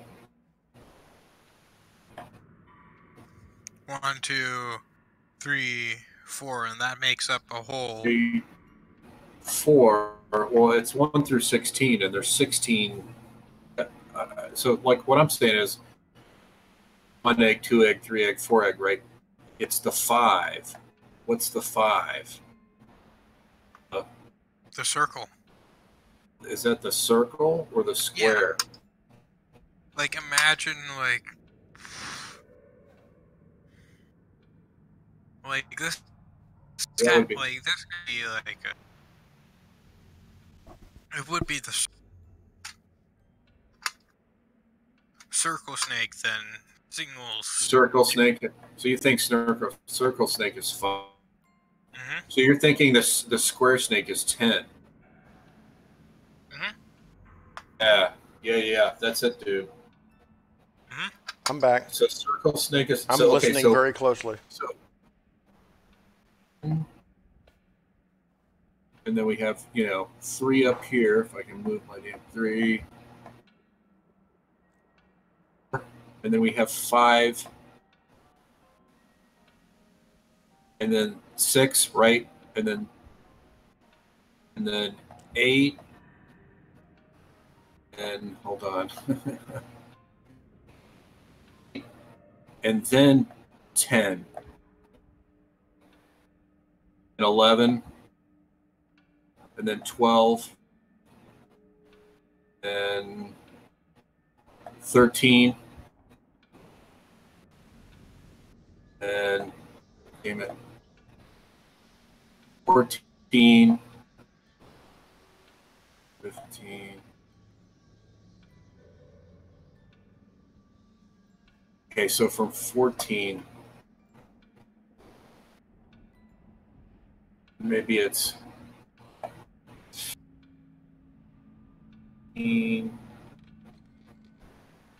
It's either 15 or 16. Yeah. Right? It's 15 and 16. Yes. Correct. Mm-hmm. I think that's the sequence, Sean. Seems logical. And Aiden, doesn't that make the most sense? Yeah. So what about this? I'd say that's the final symbol, right? Mm-hmm. Well, what does this represent? Try to move it. It represents. I don't know. Well, according to your theorem, what would that represent? 17. According to your theory, what would this represent? Let's see. 17. Yes. Well, if indeed the eggs represent the numbers 1 through 4, 1 egg being 1, 2 eggs being 2, etc. Yeah, and so then the snakes equal 10. So right? there's a 4 in there probably somewhere. So 40. 40? 40. And what's the circle mean? The circle doesn't mean anything, actually. The platform, or the sort of the dais sort of in the middle of the room, is square. Ignore the circle around that. Is it 34? 4? Bingo. 44. 30. It's 34 because you have 10, 20, 30 with the square snakes and then 4 in the center. So that's 34. 34 what? I think that's what you would call a number system. Is that what we're trying to add up to? Well, were you back, Tom, by the time they were trying to figure out the decimal system here? Yes, I think so. I heard part of it. They figured out the eggs 2. equal 1 each. In the circle, the one circular snake, this one is 5. So it goes 5, and then the 5 with 1 egg in the middle. Where is it here? 6. So this is 6.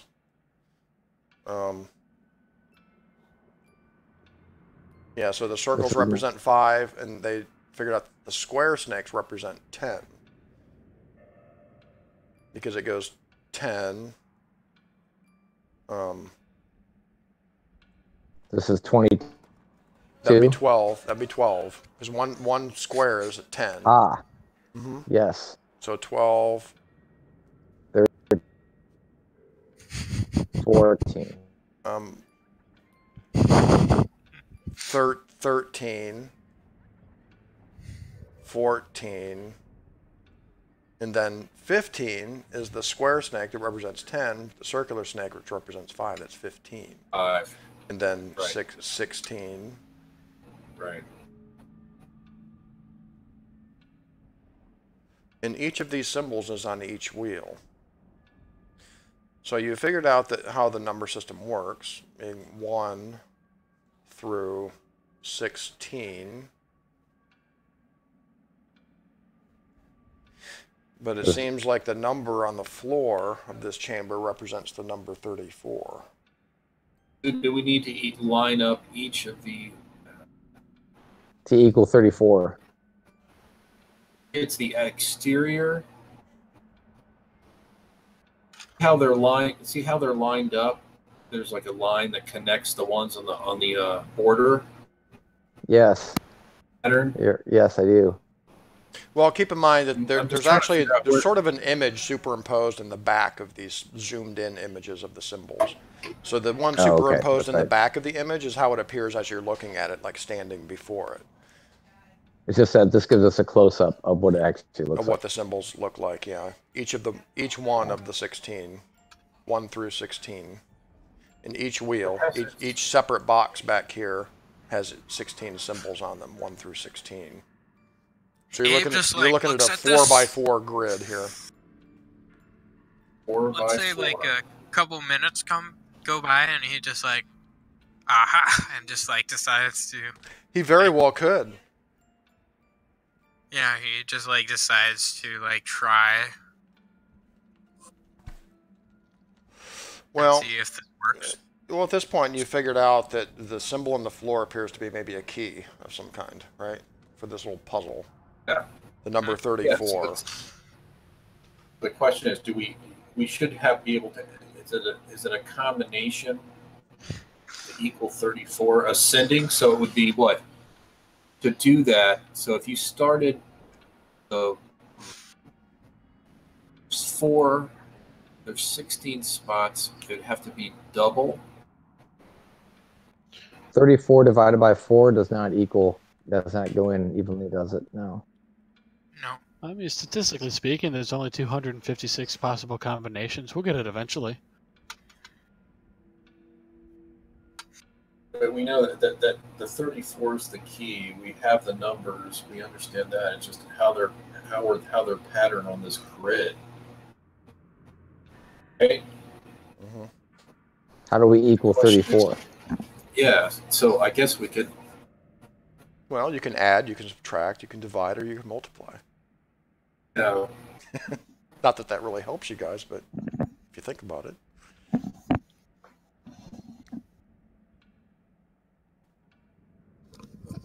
I mean, the first thing we would think, of course, is, 4x4, that's 16. 16 times 2 is 32. No, it's not 34.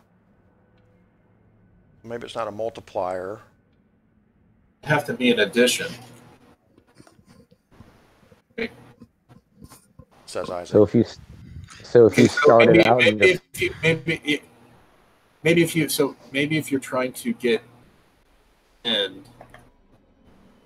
together to equal 34, I don't know.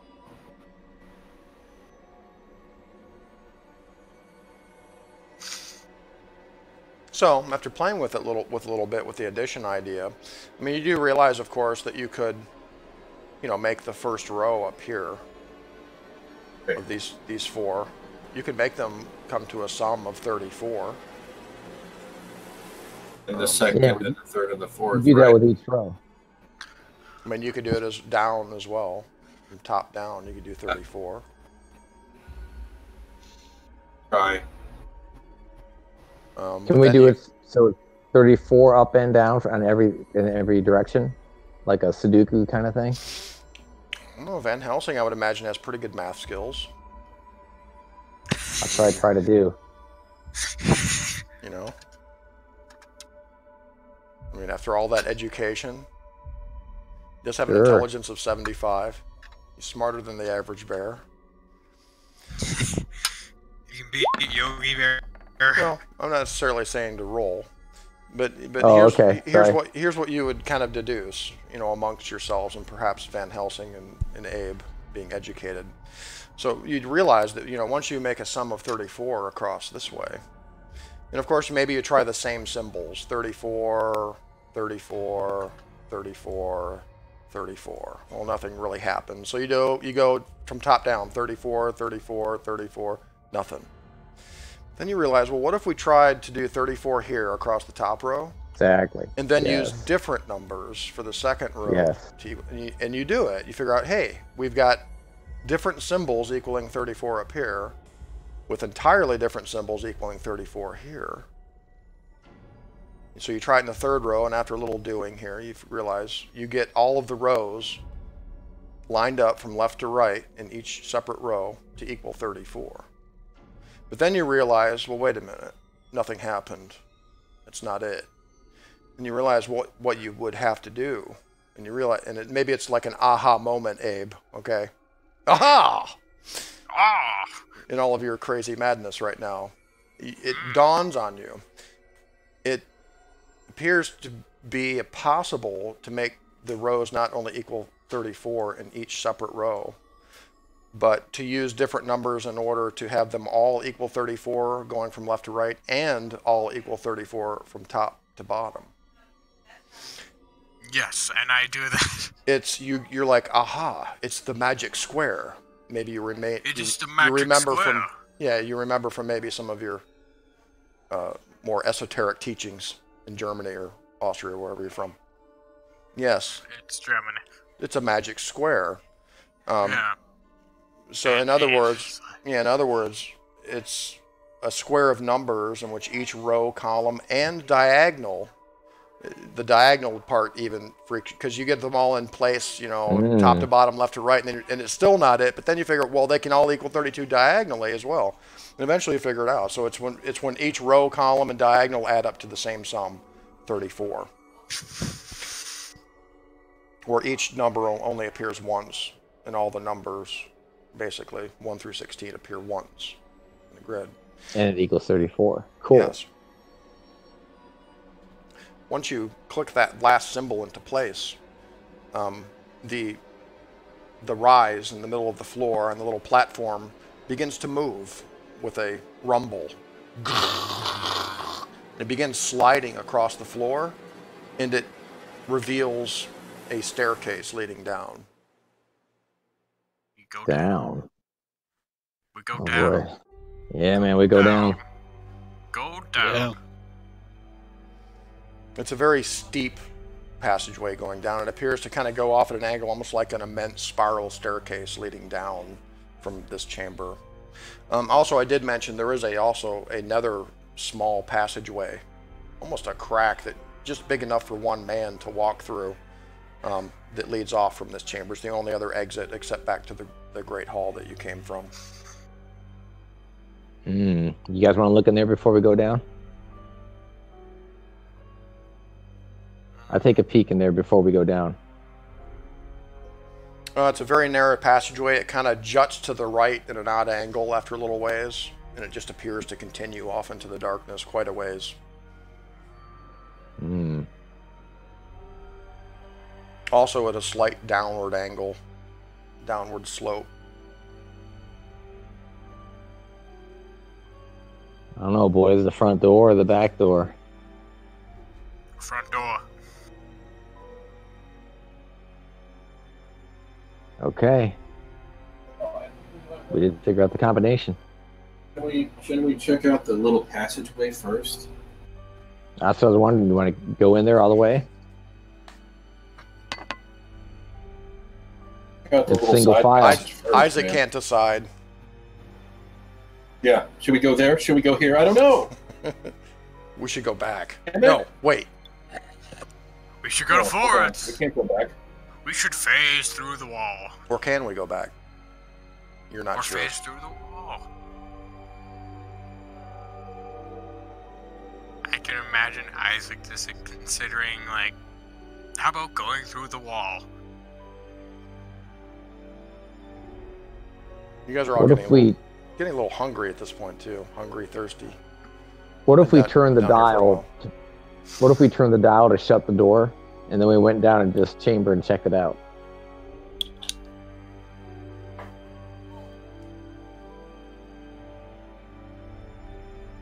I think that's a fine idea, Tom. Yeah, it's very, as I said, it's a very narrow, dark passage, slightly sloping down, only wide enough for one man. About 5.5 feet high. You have to kind of crouch to go through there, go in there. I'll go in there with Van Helsing.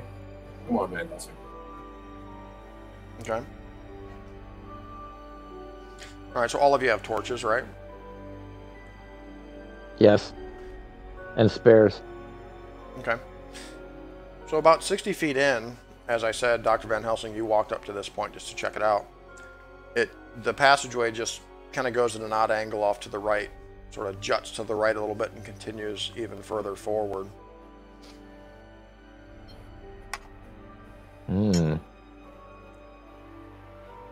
We keep going. Continues to slope down. Suddenly, Isaac, you feel the floor falling beneath your feet. It's kind of, the floor kind of falls downwards beneath your feet, and you can feel yourself sliding along this slippery surface, as if a pit has sort of opened up into the passageway. I use my my femur bone to try to stick it in the side of the wall. Well, I'm going to give you an option here. Give me a dodge roll, or a hard dex roll, your choice. Go for the dodge, man.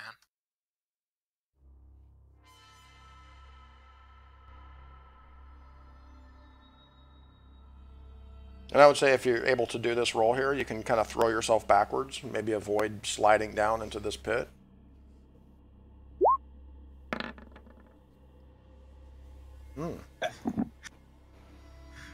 Alright, so you kind of, your foot slips, you know, and you kind of turn over on your belly and grasp with your hands. Your torch goes tumbling down into the pit, but you're able to kind of grab onto the edge of the pit and pull yourself up. Van Helsing, you kind of reach down and grab him and pull him up out. Let's go back, dude. Screw this. Yeah, so you see what it is. There seems to be like a hinge or something in the floor, because as Isaac comes off of it, you see it kind of slowly rise and kind of just fall into place as if it's part of the floor. It's almost perfectly camouflaged as like rock. Some sort of hinge that opens up that makes you fall down into this pit. It's only, it's not very far across though. It's only about 9 feet, maybe 10 feet. And from my close inspection, you can see kind of the cracks in the floor. There's very slight cracks. You can see where the hinge is on it. Do we see beyond this? Just a dark hallway that continues. It's a dark, narrow passage. If you're with a running start, you might be able to jump over it.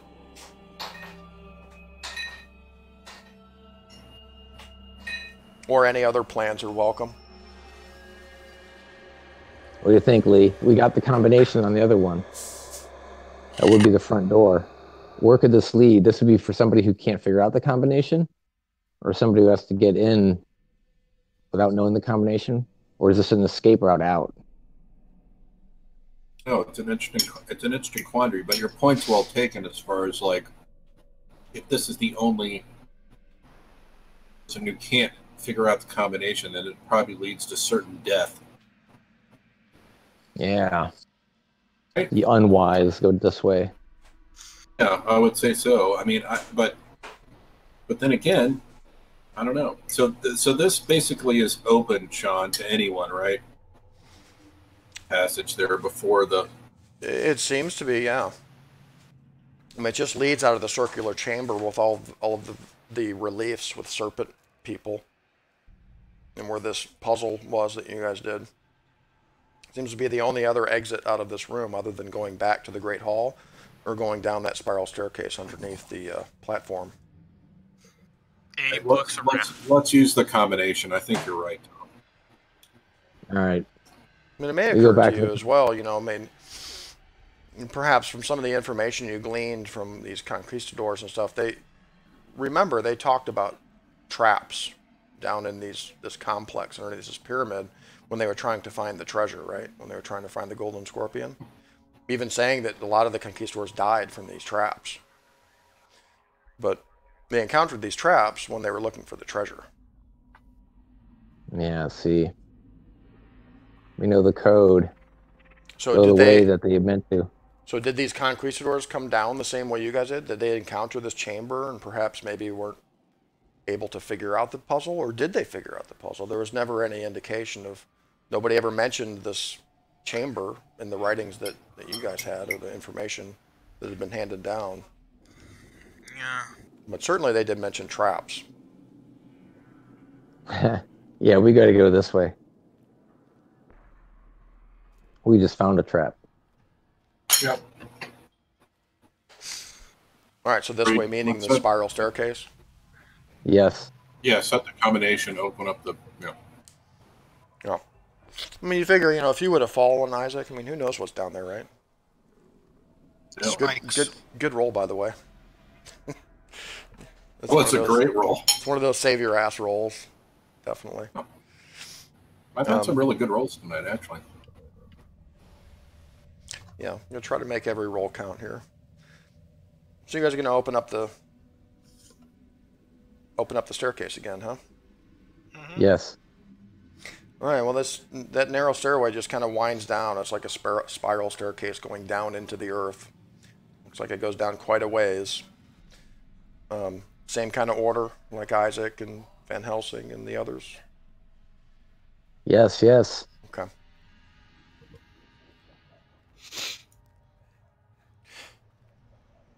The spiral staircase levels out after a while and just opens into this dark passageway. There's a sort of acrid, acidic smell down here. Something organic smelling. Can't quite place it. But ahead, the passageway seems to open up into a large chamber. And as you emerge into this very large circular chamber, it's about 65 feet in diameter. Directly across from you on the other side of the chamber, you can see there's another exit. But the floor of this room, there's something odd about it. You guys are kind of standing in the darkness looking out into this chamber. Your torchlight just barely reaches the other side, about 65 feet away. The floor appears to be moving kind of oddly. And as you kind of thrust your torches out there into the darkness to get a better look, you realize that it's not the floor that's moving. It just has everything to do with the fact that it's completely covered by snakes. They appear to be large rattlesnakes, thousands of them. They ranged about 5 or 6 feet long. Indiana Jones, man. And Isaac, you would probably recognize too, they don't look like any type or species of rattlesnake that you've ever seen, because they have these strange crescent moon shapes on their heads. Sort of this dark pigment on their heads. It looks like a crescent moon. And they're just, you know, slithering and writhing all over the floor in this entire chamber. There's thousands of them. There's one exit immediately across, directly across from you, about 65 feet away, it appears. I see if the torch scares them at all. Sure, it does. They kind of coil and strike at you as you thrust your torch at them. You better be careful there, Abe. They're big. These aren't just little pygmy rattlesnakes, man. These are like 5 foot 6 feet rattlers. It like grabs onto the end of your torch, and it's like sparks go flying everywhere. And it does recoil away from the fire, though, just like a normal snake would.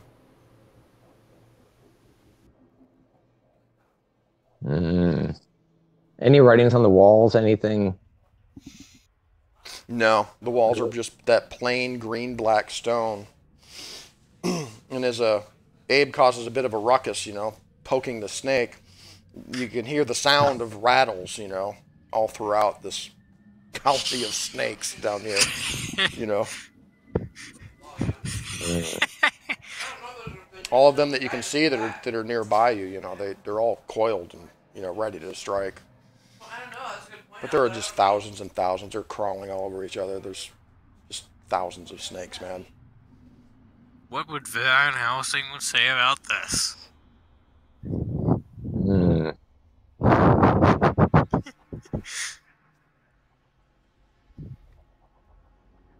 Are there exits to this chamber other than where we came from? You know, as a matter of fact, just for this is a pulp game, just to make it a little more exciting. Everybody make a sanity check.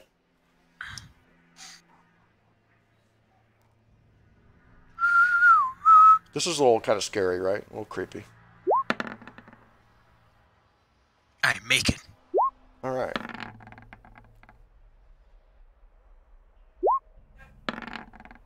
Oh my goodness.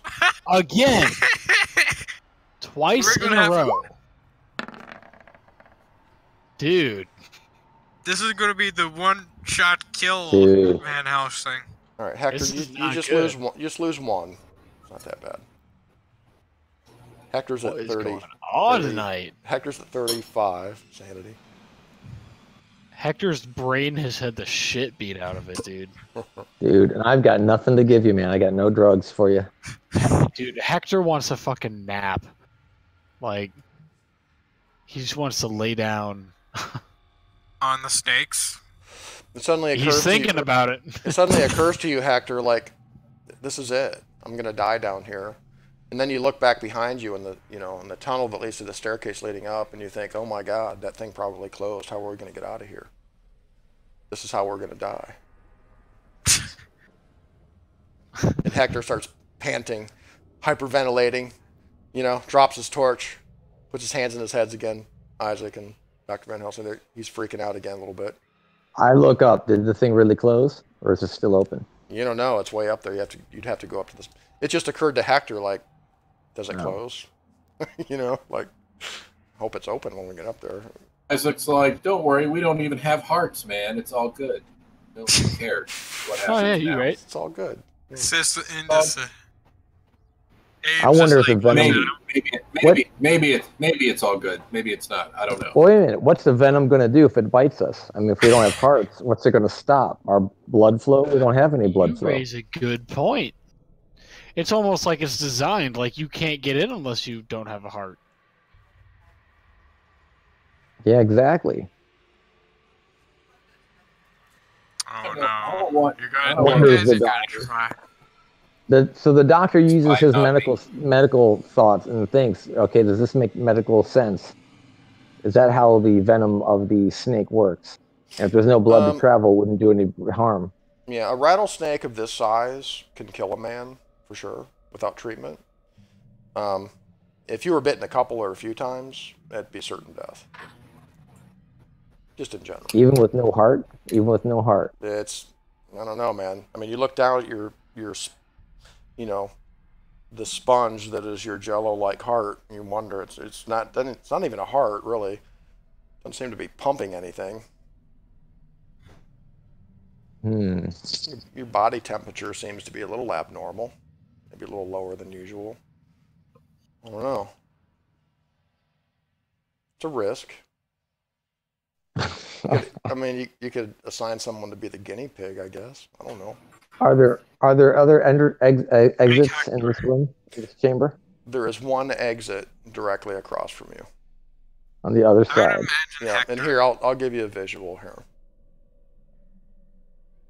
Let's see.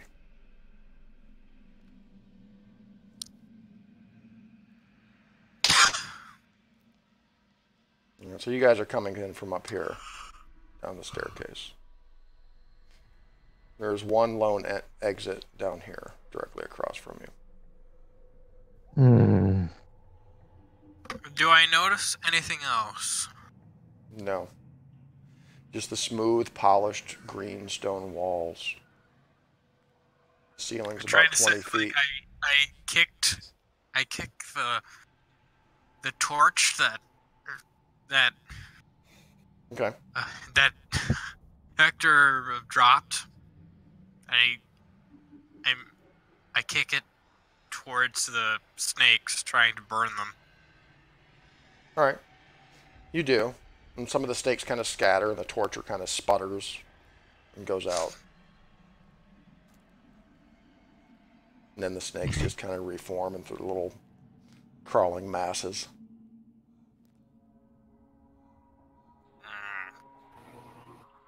Hector hisses at the snakes.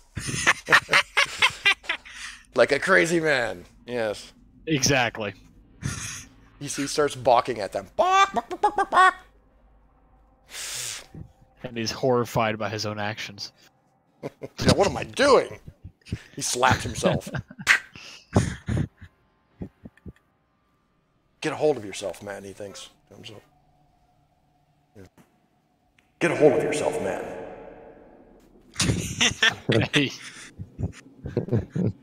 Get a hold of yourself. I feel fine. Oh. Yeah, but Van Helsing, you figure, like, you know, these are big rattlesnakes. You've treated snake bites before. These fuckers could do some damage, man. All right, good gentlemen. I don't advise getting bit. Can we scare a path with the torches? Can we, like, push them away? You know, like, judging by Abe's sort of feeble attempt at his little test, probably not. Maybe, I don't know. Might be worth a shot. They do seem to be afraid of fire, but there are thousands of them. There's a sea of snakes. And then, of course, that would lead you to wonder, like, how are these snakes even alive? Like, what's their food source? There doesn't appear to be any food source for them or anything. It's just very kind of odd and queer. No, and very unnatural. Yes. Yes. What's in the middle? Looks like there's something in the middle. What's that? That's just the room number. It's room number 11. Thought it was a pillar or something. No. No, there's no pillar that's going to play into the strategy here. It's just a sea of snakes. 20-foot ceiling. The room is perfectly circular. And quite obviously, like, unclimbable. Even if you guys had the gear to do it, you couldn't really bypass the snakes by... There's no ledge, nothing. Yeah, by the old climb walls roll or anything. But the way to do it would be, if you were going to do it, would be to kind of go around the edge, right? Maybe. At least you can kind of face... There are snakes along the edge, too. There's literally a sea of snakes, wall to wall. Thousands upon thousands of them. They don't appear to be normal rattlers. Isaac, you're quite certain you're familiar with rattlesnakes. You've never seen a rattlesnake that has this strange crescent-shaped symbol on their heads. It's very odd. All right. It's very important we do not hurt the snakes. Agreed. So, I say fuck the snakes. Honestly, what if you I want to show the snakes a little trust? Isaac says fucks the snakes and walks out there and what? No. Fuck the snakes. Oh. That's all I said. I thought you said I grab a snake. No. I was like, here we go. No grabbing. Don't grab Don't grab the snake, man. Punch the snake. Someone should punch one. What a pickle you guys are in. Punch the snake. Try praying to the snake. See what happens. Pray to the snake. Pray yes. to the snake. Any other verbs we can come up with here? Stab the snake. Yeah, I can see you guys look at your character sheets like, what role is good against snakes here? Intimidate? No. Charm? No. I intimidate. Can I intimidate one of the party? Maybe. Yeah. There can be internal party conflict. I'm all for it. Just to like go out there. Yeah, like, God damn it, Isaac, you're our guinea pig. There's no other way. Go ahead, punch the snake. Damn you. What are you waiting for? I'd advise against that strategy. I think that's a bad. I think hurting the snakes is a really good way to piss off whatever deity put him here. Well, we could always go back to the other passageway, the passageway of death. Yeah, and jump over the pit. And jump over the pit into the next pit that surely exists. Let's go jump over the pit, but we'll just put bones in front of us and make sure there's no more like traps in front. So there's this nervous talk now about going back. No, as the snakes continue to rattle and hiss. Also indecisive at this point. He feels he feels comfortable again. Sounds like everybody's a little indecisive. I don't blame you. Exactly. It is a bit of a pickle. How about we just try one attempt?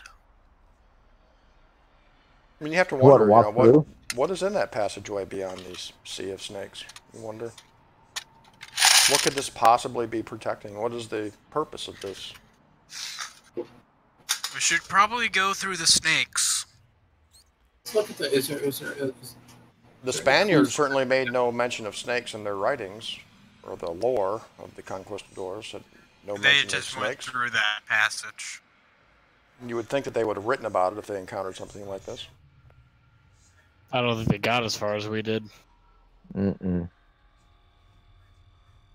probably fell in that trap in the crack.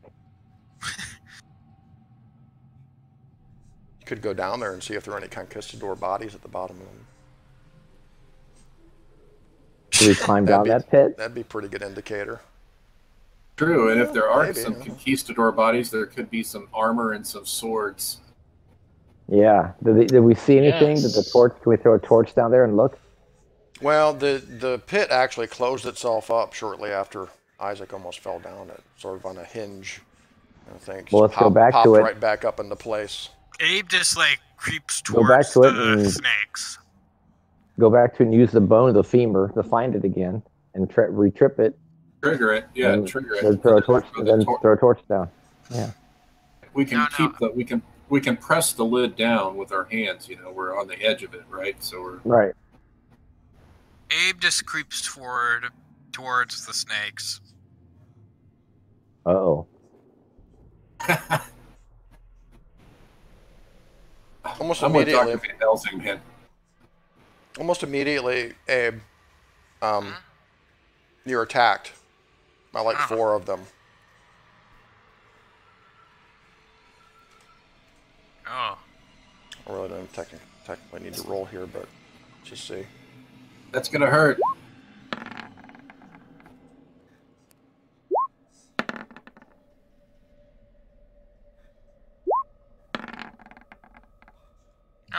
That doesn't look good. Alright, so Abe, you take a couple steps out, and almost immediately, I mean, these snakes were coiled and rattling at you as you step out there. About 4 of them lunge at you. You guys see this.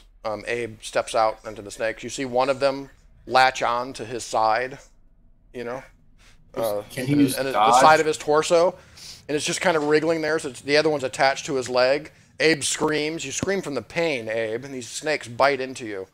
It's like a stinging, searing hot pain. It's like someone just stuck me with a poker. You have one of them on your side that kind of stays attached for a moment and then falls off, but there is one still attached on your leg. And almost like out of, you know, impulse, you kind of step back into the hallway, and Abe's got this snake kind of on his leg, pumping venom into him right now. Dude. It hurts like a bitch. I hit him. And the snake falls off and starts slithering back into its fellows. I might die. Abe, you pull up your pant leg, you can see where the fangs went in, dude. It's bleeding. Is he pulled back now? Can I try to do first aid? I try to suck the venom out. All right. So you look at it, you're like, hold still, Abe, hold still. He's kind of kicking, and pulling away still. He's freaking out. After a little bit, Tom, Van Helsing, you'd expect to see some purple swelling, kind of like what you'd see from a snake bite. You don't see any swelling though. You do see the puncture wounds. Ah. So I look at you. I look at him. I look at his breathing. How's that? He's breathing fine. Tell him to stand up. Yeah, it becomes apparent pretty quickly. It seems like the venom is not having the effect that it would, at least on the tissue where he was bitten. Sometimes it can be kind of a slow spread, but after a minute, it doesn't. You're not seeing any effects that you normally see from a snake bite, just the puncture wounds. We just need to go through them. Pain does subside a bit as well, Abe. I mean, it stings, it hurts, but not as it initially did. Walk through the pain. We can still try to keep them off us with the torches. Right? No, don't hurt them. No, don't hurt them. Yeah, don't hurt the snakes. Don't hurt the snakes, really? Do not hurt the snakes. No. Don't hurt the snakes. The snakes are here for a reason. I won't hurt the snakes if you carry me above you. You have to hoist Isaac above you. That's the only way you won't hurt the snakes.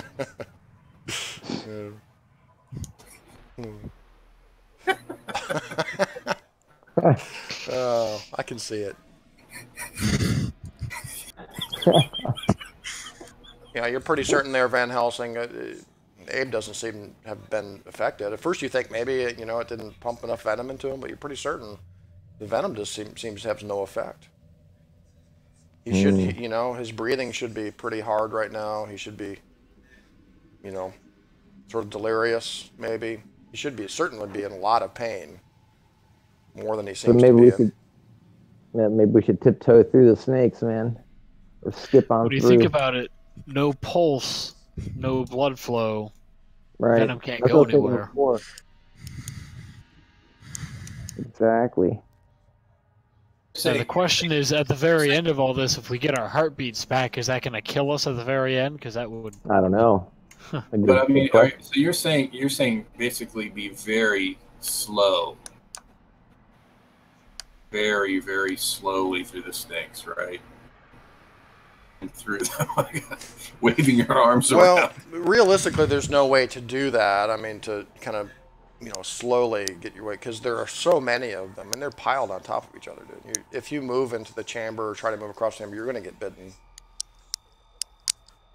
They're very aggressive, obviously. I'm just thinking, halfway through, you're going to have about 50 snakes attached to your face. I know. It's not going to be fun. I mean, I don't care how impervious you are to venom. Yeah, at some point, the likeliness of that is high. 50 puncture wounds is going to take its toll, right? Am I thinking crazy here? Let's find out, man. I mean, well, if you just run through them like a madman, I mean, you're going to be so weighed down by snakes attached to your body, you're going to collapse. Only a flesh wound. That's only a flesh wound. All right, how fast do we think we could skip through this place? Everybody else except for Van Helsing, pretty fast. Oh boy. Van Helsing's an old man. His move. Well, he's got to move in. No, he's a young guy. He's a young guy. This is his son. Father. His son is a little slow. I think that's what it was. And plus, I'm afraid everybody's gonna move at an incredibly low rate because you're gonna be carrying me above you. Oh, I don't see that happening. Piggyback. I like to roll piggyback ride. I think we can do this. I roll one of my eyes. It's better than certain death. Says Abe. I have to agree, honestly. I think going straight through the snakes is the only way. Abe, you're seeing those eyes in the darkness again up there in the staircase. So those dead people, probably. Just like you. Oh. They want to eat your flesh. It's the zombies! And Hector, you're just I don't know, guys. I imagine Hector just kind of being frightened, at this point. Like, he thinks he's just never going to get out of here. Let's keep moving. It's like, Abe's just like, let's keep moving. I do not go back. And he lost no hit points, no nothing. No. Want to go? Do you want to go check out that passageway though, and at least look down into the pit before we run out to the snake room? Okay. Yes, I do. I would like to see what's down there. Well, let's do that first. It would confirm some stories anyway. We'll go down that passageway. We'll be very careful. We'll look for the trap, and we'll trigger it, and then we'll throw a torch down in there, Sean, and see if we can't see anything. All right, sounds like a plan. All right, so as you guys kind of head your way up the spiral staircase, quite a ways, I might add. You're kind of sweating and huffing and puffing a little bit once you get up to the top. You do see that the stairway kind of ends at where you would think that you guys entered, where the slab was. And there's actually a lever, a handle made of metal on the wall that you didn't notice when you first came in here. A lever in the wall. Yeah. Pull the lever. You pull the lever, and the platform above you begins to grind and move itself back away from the staircase, creating an opening into the circular chamber above. You can see the procession of snake men in relief going up the walls. And you look up and you can see that giant snake god looking down at you. And there is the narrow passageway where you encountered the pit trap there in that room. So you move down the passageway towards where you think the pit was. It takes a while because I'm sure you're searching very closely, because you could notice the very minute cracks in the floor originally when you were there, and eventually you find the crack there, and you find the location of the pit. So to describe it to you, the floor in front of you, as Isaac stepped on the floor in that area, the floor began kind of moving downwards on the opposite side of the pit, sort of like a hinge that is on your side of the pit. And it started kind of flowing almost like he would slide down the lid of the pit into the pit. But Isaac, I mean, you had the sensation that it did, you could feel it giving away below you pretty quickly when you stepped on it. You're not sure how much weight it would take to trigger it. I'll use one of the femur bones, man, and I'll basically make sure I'm on the right side of the lip. I'm laying out. You're gonna push down on it with the femur bone? Is that what you're doing? Yeah, exactly. I'm pushing down to try to trigger it. Kind of like a 10-foot pole. Exactly. Right. But I make sure that my body is basically on the right side. You do. And as you push on it, you kind of have to push a little harder. And after about 50 pounds of pressure, you can see that the hinge begins to move, and then it starts moving pretty quickly after it moves about a foot or two, and it kind of opens up into this pit below. Shining your torch down there, you get a glimpse in the bottom of a pit about 20 feet down. You can see several spikes sticking up out of the floor down there, and there are at least remains of 24 corpses lying in the pit down there. Most of them look like 24. Most of them, yes, 24. Most of them look like Indians. Some of them are skeletal, kind of hard to tell. A few of them have Aztec type clothing on. One of them looks like it even had a headdress. There's just, this skeletal face down there with this Aztec headdress on it. And you get the shine of some metal down there. It looks like a couple of them are conquistadors with that shiny kind of bronze-colored armor plates. But then the hinge begins coming up again a little bit, and you have to kind of force it down. Once it comes almost all the way up, you're able to force it and get that sort of pinion thing where it falls back down again. But it wants to come up by itself. Yeah. Yeah. Can I use the femur bone to like wedge it? You do, but when that comes back up, it just crunches the femur bone into dust. The end of it. So it's just a matter of it's going to be very difficult to actually keep open. It starts shutting only like 5 or 6 seconds after it's been opened. So we're looking down at, and we noticed the conquistadors. Do they have? Yeah. It's hard to tell. It's kind of the edge of your torchlight down there. Yeah, the bodies are kind of piled down there. There's definitely some armor pieces. It's hard to tell if there are any weapons down there though. How far down is it? Like it's, does the armor 20 feet. Does the armor look like it's intact? Because if the armor's intact, then maybe the weapons are intact, right? Yeah. Like, so is the armor is it rusted or is it shiny and does it look good? It's rusted. It's rusted. Okay. Yep. It's not a good sign, guys. No, on your third look, after Isaac pushes the lid back down, as you guys are trying to get a good look at this stuff, you can see some of the corpses, some of the Indian corpses. They look like they have this black fungoid growth in their rib cage. That's not good. No. Black fungoid growth, just kind of growing all over all the bones in their chest area. Cage. This time I let the lid close. Okay.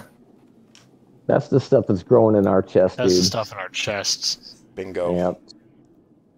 So there were others. Yeah. There were definitely others. Which means this same deity has been after this damn scorpion for a long time. In the chamber, right? And he really wants it. Who knows what we'll find? No other passageway? If we find that treasure room, man, who knows what we'll find? So, yeah. Jump over this thing and go down this place further? I mean, the pit is only 10 feet across, it looks like, when it opens up. And the passageway does continue beyond the pit, apparently. We could do that. We just have to be incredibly careful. We have to, as we move forward, we need to be searching the floor on our hands and feet, right? Yep. I'd rather go through the snakes. says Abe.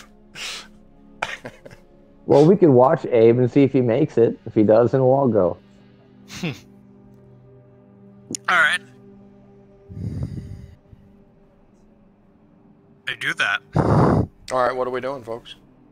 War Club is like, I don't know, man. Let's check out this crazy passageway first.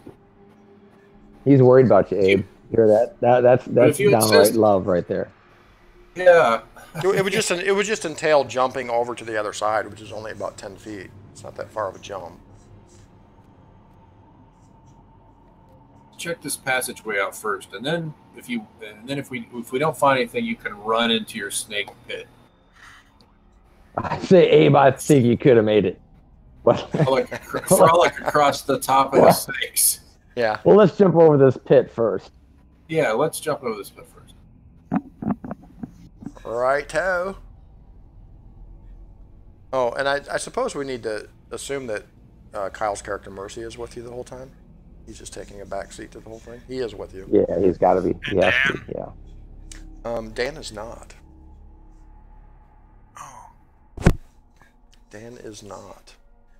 He Where's died. Dan? All right, so we're jumping over the pit, fellas? Is that what we're doing here? For some reason, I have this vision of Dan like in some kind of beautiful room with a bunch of women. He's eating grapes. I'm pissed about it. I was like, Dan. Yes. Like, why me? Why not him? Yeah, exactly. What did I do wrong? It's not even that. It's just he's pissed. All right, hold on one second. I'll be right back.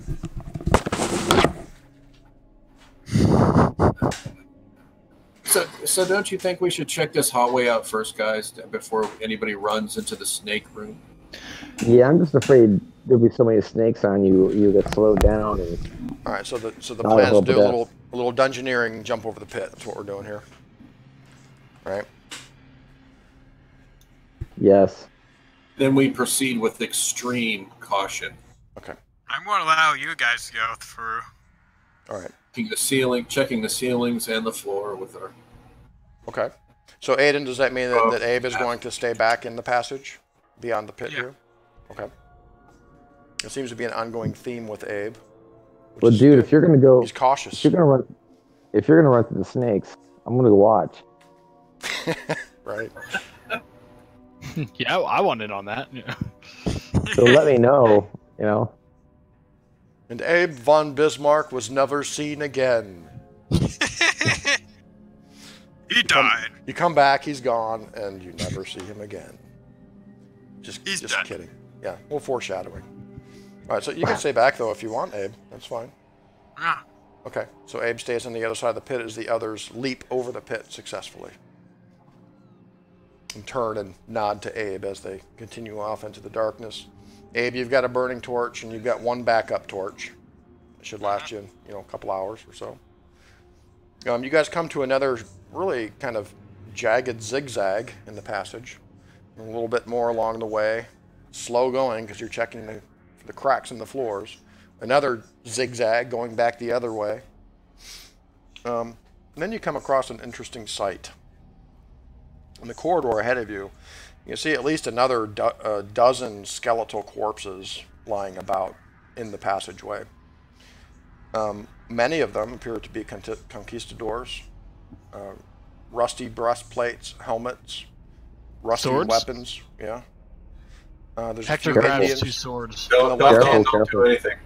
Don't do it? Oh, Wait, okay. let's study the room first. As Hector Fair moves enough, up, you see one of the conquistador swords there. As you move up, all of you notice at the same time, in the left-hand wall of the passage are countless small holes. Yeah, see? Yeah, and as Hector steps out there and kind of bends down to reach his hand out to pick up a sword, you hear this thump sound, and sort of this. I throw myself backwards. Sort of like a gush. It's like a gush of air, and you see like dust come out of these holes, like a dark kind of grainy dust. And that's it. Upon closer inspection, Hector, it kind of startles you. You look up to your left and you see the dust kind of come out of these holes with this puff of air, almost kind of thing. And you kind of fan the dust away from your face, and you're looking. You can see what appear to be crossbow bolts sticking in most of these bodies, in various parts of their bodies. Some of them have been peppered with what appear to be crossbow bolts, sometimes like 10 or 12 at a time, sticking out of all of these corpses before you. Did a bolt just get launched now? No. Must be empty. There are a dozen corpses here.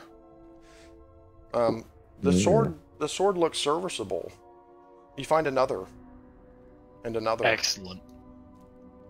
The armor also might be serviceable. We armor up. Yeah. Maybe a little clunky. I grabbed 2 swords and a chest plate, and we'll go with that. Or how clunky? Clunky enough to be like can't move around in the cave. I just mean a little burdensome. That's all. They're pretty heavy, and they're not comfortable. I'll do the same. If I'll there's armor up. Yeah, I'm gonna armor up and grab a couple swords. If the armor ends up being a problem, I can just ditch it. But the swords are priority.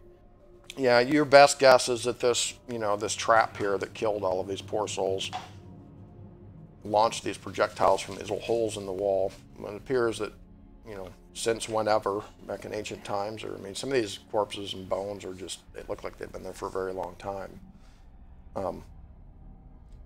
Also, a couple of them do have that black fungus-looking shit covering some of their bones.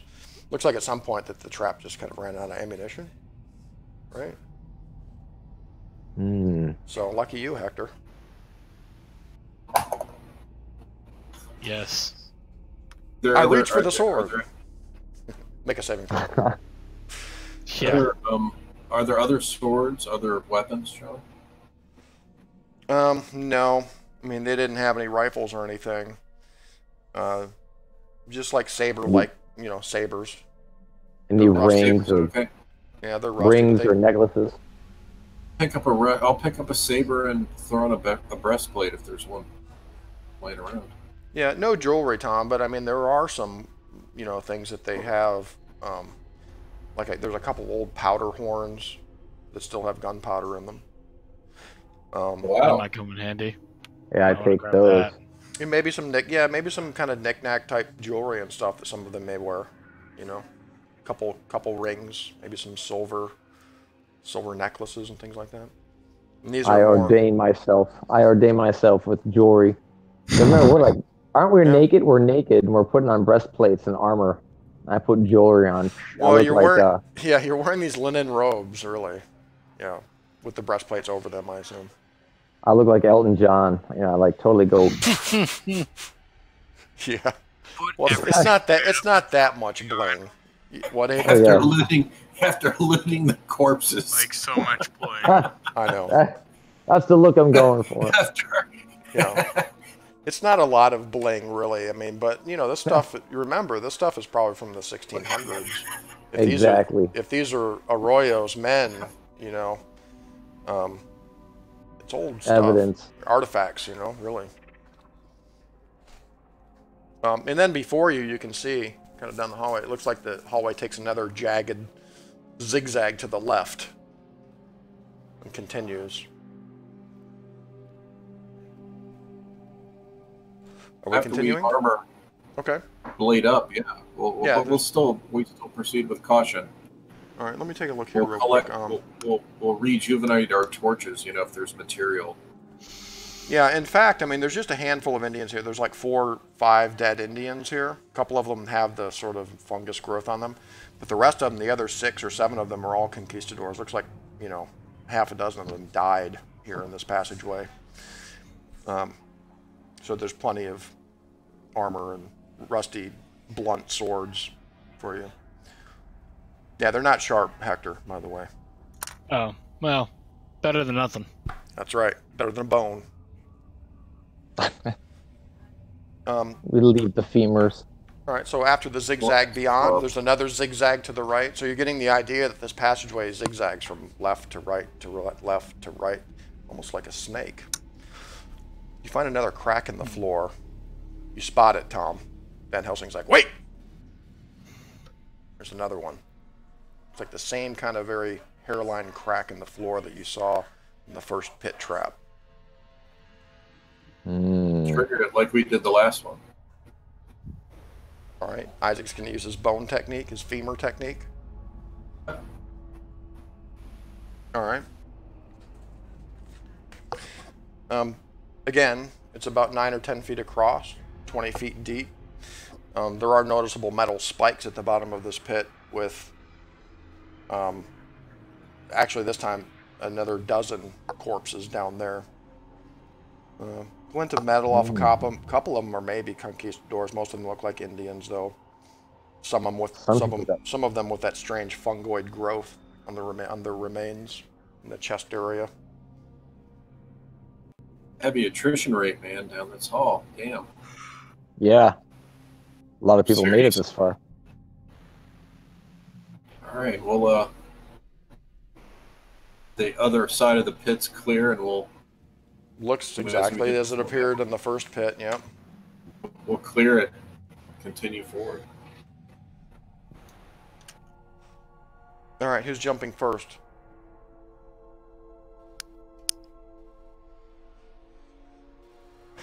I knew I'd get that answer. People are hesitant. Wait, where's, didn't we leave Abe behind? Is he with us now? Abe's back at the first pit trap. You're still back there? You haven't even crossed the first pit trap? No. Yeah. I haven't. Huh. Abe von Bismarck has always been the cautious one. He's the one that stayed back at the Red Fox Inn, holding down the fort while you guys went out on your graveyard adventures, remember? It's a cautious one. He's a cautious one, von Bismarck is. It's maybe how he stayed alive up to this point. Except when he's drinking. You are able to jump over the pit and clear it, no problem.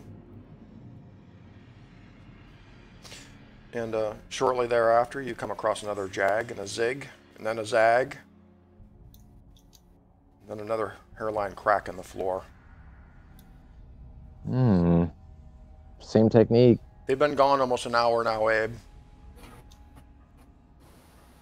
Are we like making a big circle, or? You're zigging and zagging in this sloping passageway. It's not much of a slope, but you're going down in this zigzag pattern in this narrow tunnel down into the earth, basically, looking for these traps. Narrow enough, really, for almost one man. You can really only walk single file. It's about 5 or 6 feet wide. Very narrow. And there appears to be another pit at this point.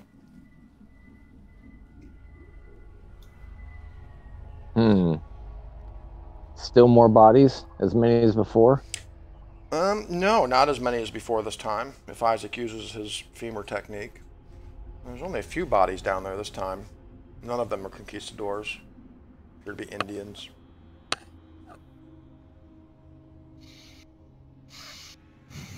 What do you say, Lee? Keep going? All right. Yeah, why not, man?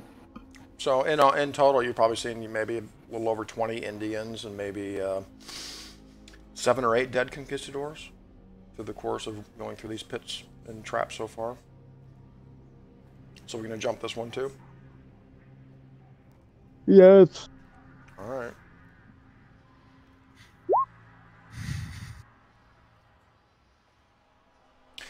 So Van Helsing, you're the first to jump over. And as you land on the other side, the floor gives way beneath you. Oh. And it's the same dodge. It's the same type of hinge, but only this time it's directly across from the first pit. Appears to be a second pit just beyond the first. And the floor gives way, and you're kind of in this sliding motion. Your feet kind of lose their grip, and the hinge begins to fall down. You can see you drop your torch just like Isaac did to try to grab on. I'm going to need either a dodge or a hard dex check. I think that's what I called for, right? Dex check? Hard dex? Dodge or a hard dex. How much luck do you have? It was a dodge or a hard dex is what you called for, exactly. Yep. So yep. What's your dodge, Tom? 68, but my dex is 80. So you need to roll a 40 for a hard test. 8. Not quite. Missed it by 15. Yeah, luck. Okay, the luck. Absolutely. Okay. Absolutely. All right, that's so Doc, luck burn. You're able to kind of spin around onto your side and grab on to the edge of the pit, and actually you kind of back away from it. But then you back away far enough to where the floor kind of gives way behind you in the first pit, that's adjacent to it. Would he go the other way? But yeah, I would come back. But okay, there is a thin strip of stone between the pits, about 5 inches. Okay, so as you kind of back away from the first and you step back onto the second pit, the floor kind of gives way below you. So at this point, you've got a pit behind you, a pit in front of you, but there's this thin strip of stone, kind of that you're standing on. So almost instinctuously, you kind of fall to your belly and just kind of hang on to this, this thin stone area between the pits. And just after seconds, the pits begin to close, and now you're kind of lying in this sort of safe area between the two pits. Does that make sense? Yes, it does.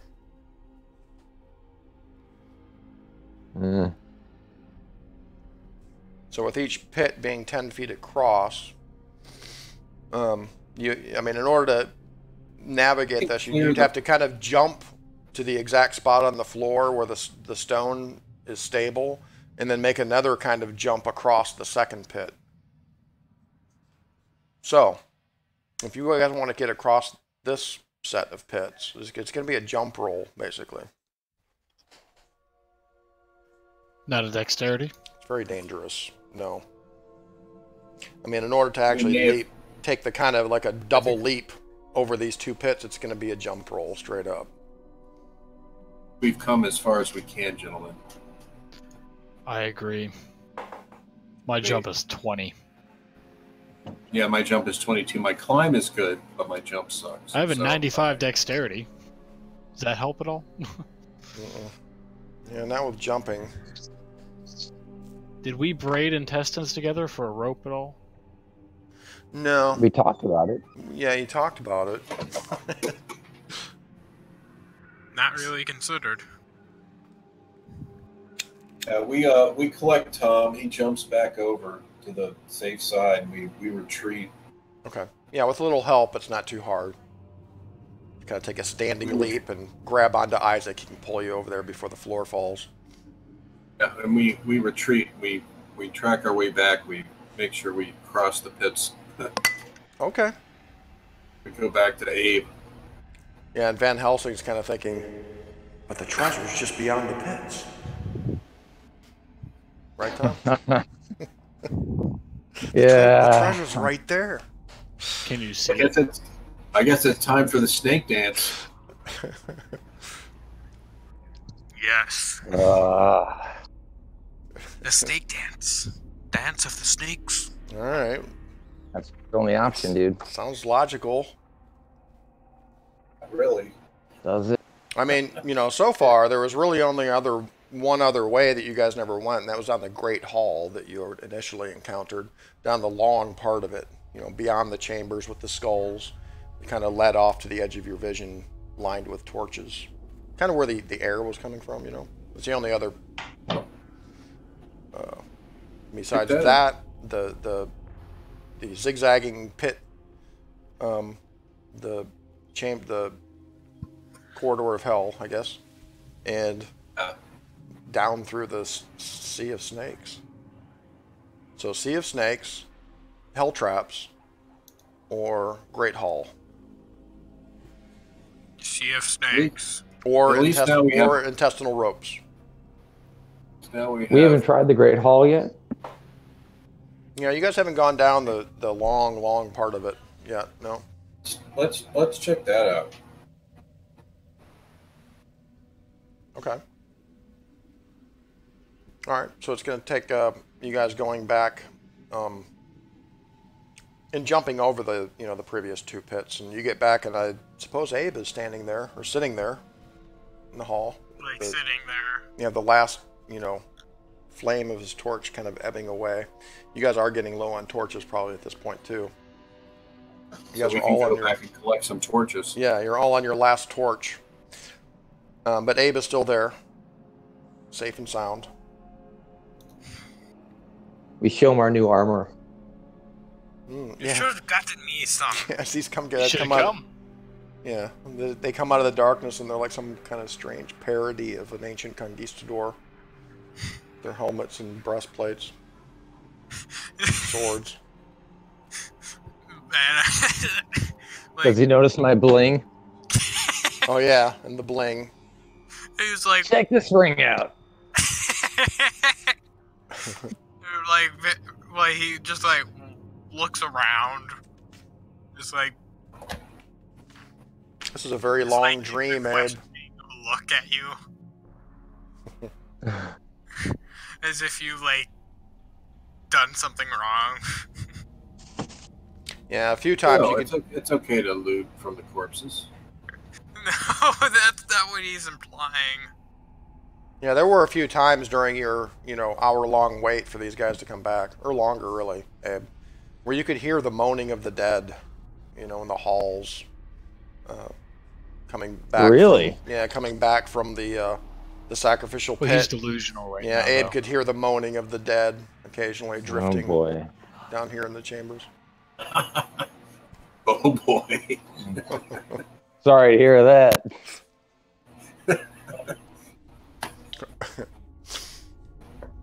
All right, well, we need to go get torches anyway, so it makes sense to go back up to the hall area. So we do. Okay. Yes. Yeah, so you take the long climb back up the grand staircases. There's two of them that lead back to the passage, the sort of passage going down that you guys passed up. I mentioned it looked like there's a catacomb-like passage you guys passed up. And passing that, going up another stairway.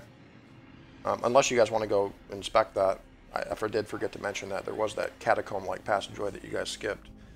But the stairway going up, you know, leads back up to the Great Hall that kind of winds around back to the staircase that you guys came up out of the sacrificial chamber from.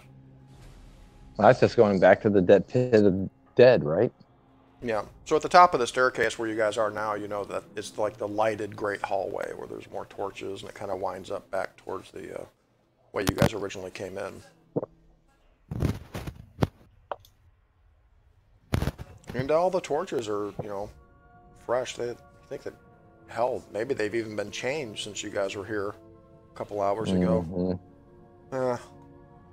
Which is probably the first indication, like, that the people, you know, who inhabit this place, the people who killed you, basically, they're, you know, they probably use this place down here regularly.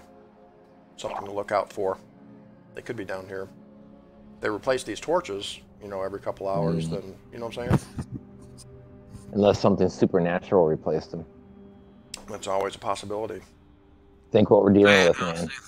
Right. Dude, we don't have hearts, man. We don't have hearts. There's something, you know. These we don't have hearts, man. These bumfuck Indians down here don't know how to do this shit. Someone else is helping them. Believe me. There's something wrong down here. So as you guys make your way past, you know, these chambers that have the piles of skulls, several of them. I mean, you would see, it doesn't take much to look in these as you kind of pass them. You know, the one with all of the carts in them are still there. There's still like 6 carts kind of sitting in this chamber. As you pass that and begin walking down the long, great hall, you come to it turns a corner, and then there's another chamber with more carts and more skulls. And now, as you pass this chamber, you begin kind of getting the smell of fresh air now. An definite indication by your torches, Tom, that there is some moving air. And you turn another corner, and then there are some staircases. There's a wide staircase leading down now, kind of at a slighter angle than the other ones that you've encountered. So as you go down these stairs, it goes to a landing, and then another set of stairs.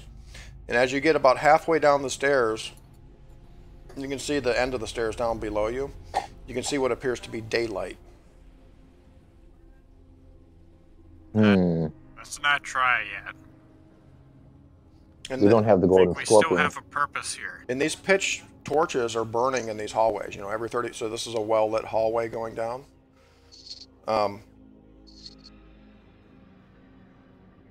As you guys get a little further down the stairs, you can see the passage before you. The hall seems to end in what appears to be this gate.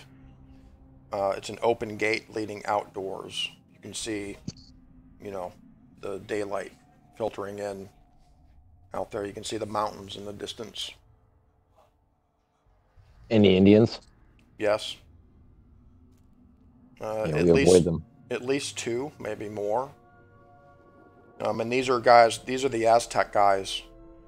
They've got their full get-up on. They're, you know, with their leopard skin, feathered headdresses. Let's not try. No. They might just straight up kill us. We need to find that golden scorpion, dude. Yes. Back to the snake. Yeah, we go back. Collect a bunch of torches. Yes, we go back. Okay. Yeah, I mean, you guys bundle up a couple or a few torches for backup each. I carry 6. Okay, you do. Well, you're unencumbered by armor, too, so, yeah. Yeah. Abe's going to be the pack mule. All right. Torchbearer. Literally, torchbearer. Torchbearer, yeah. All right, so we're going back to the... I am the literal torchbearer. The Great Hall. The puzzle room.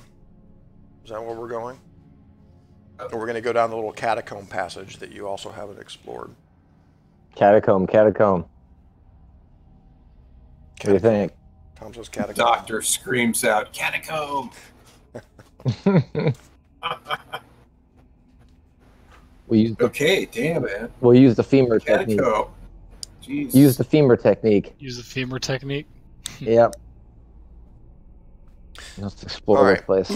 So this narrow passageway kind of slopes down, and you come across two chambers, one on your right, one on your left. They appear to be empty stone chambers. There's nothing in them.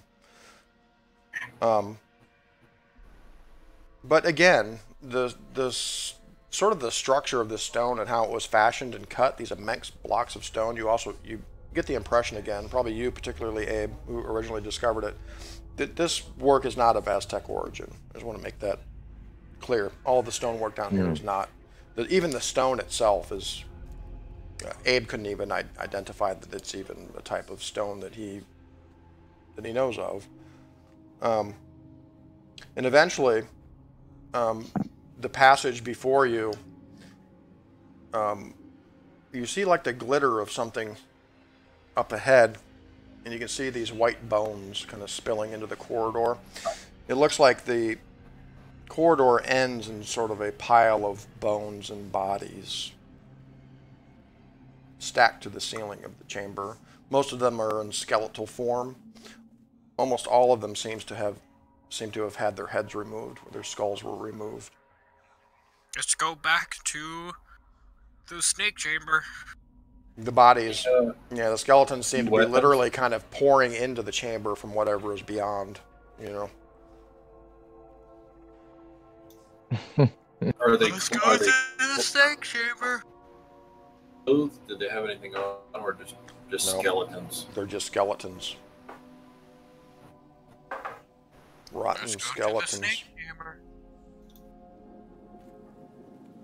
You could deduce that this chamber may lead kind of to the bottom of the sacrificial chamber that you guys fell into, where all the bodies are. It looks like this chamber may open up like in the bottom of the pit.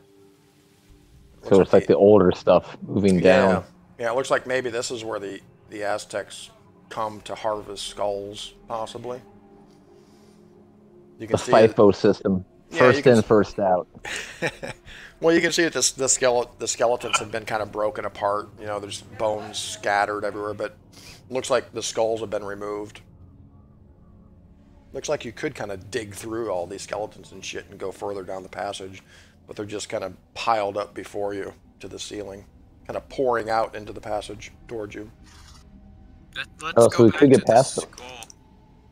We could get past them. With a little digging, yeah. Well, let's think about this. If this was do some the macabre oldest, mining operation here, but yeah, I mean, it would be the oldest part of the. I mean, in other words, these would be some of the first sacrifices, right? Yes, exactly. You do get sort of the stench of rot as well down here, of course. Really? Yep.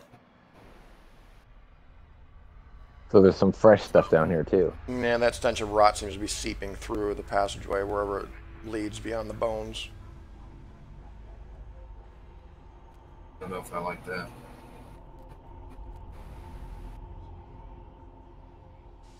I don't know. How do we not go check out the rest of this passage? Kind of have to. Just gonna have to just stick your hands in there and just start pulling out bones, digging. Stick your hands in there. Well, yeah, I mean, like I said, it's like a macabre mining operation. You're digging a tunnel through corpses. It's essentially what you'd be doing. Wow. Dr. Van Helsing is. Who's hardened? I'm hardened. Yeah. I was thinking D&D, like rot grubs or something crawling up my arms. No, these should be the oldest. These should be the oldest skeletons. And plus, Tom, you can use your knowledge to create like a. Well. Yeah, use your architecture or something. I don't know. You know what I'm saying? My doctor skills. Hey, know where to put the pelvis. If I put the load on this femur here. All right. Yeah. Your architect doctor. I can use this rib cage for support. Yeah, because we all know that they teach bone mining in medical school. They do in the doctor's medical school. It'll look like a giant. It'll look like Jonah inside the great whale. I'll make like ribs all the way across the roof. know, with the backbone running up the middle, the big spine. That's the cover of the. That's the cover of the book of this campaign. Is Dr. Van Helsing's face digging through like this bone tunnel?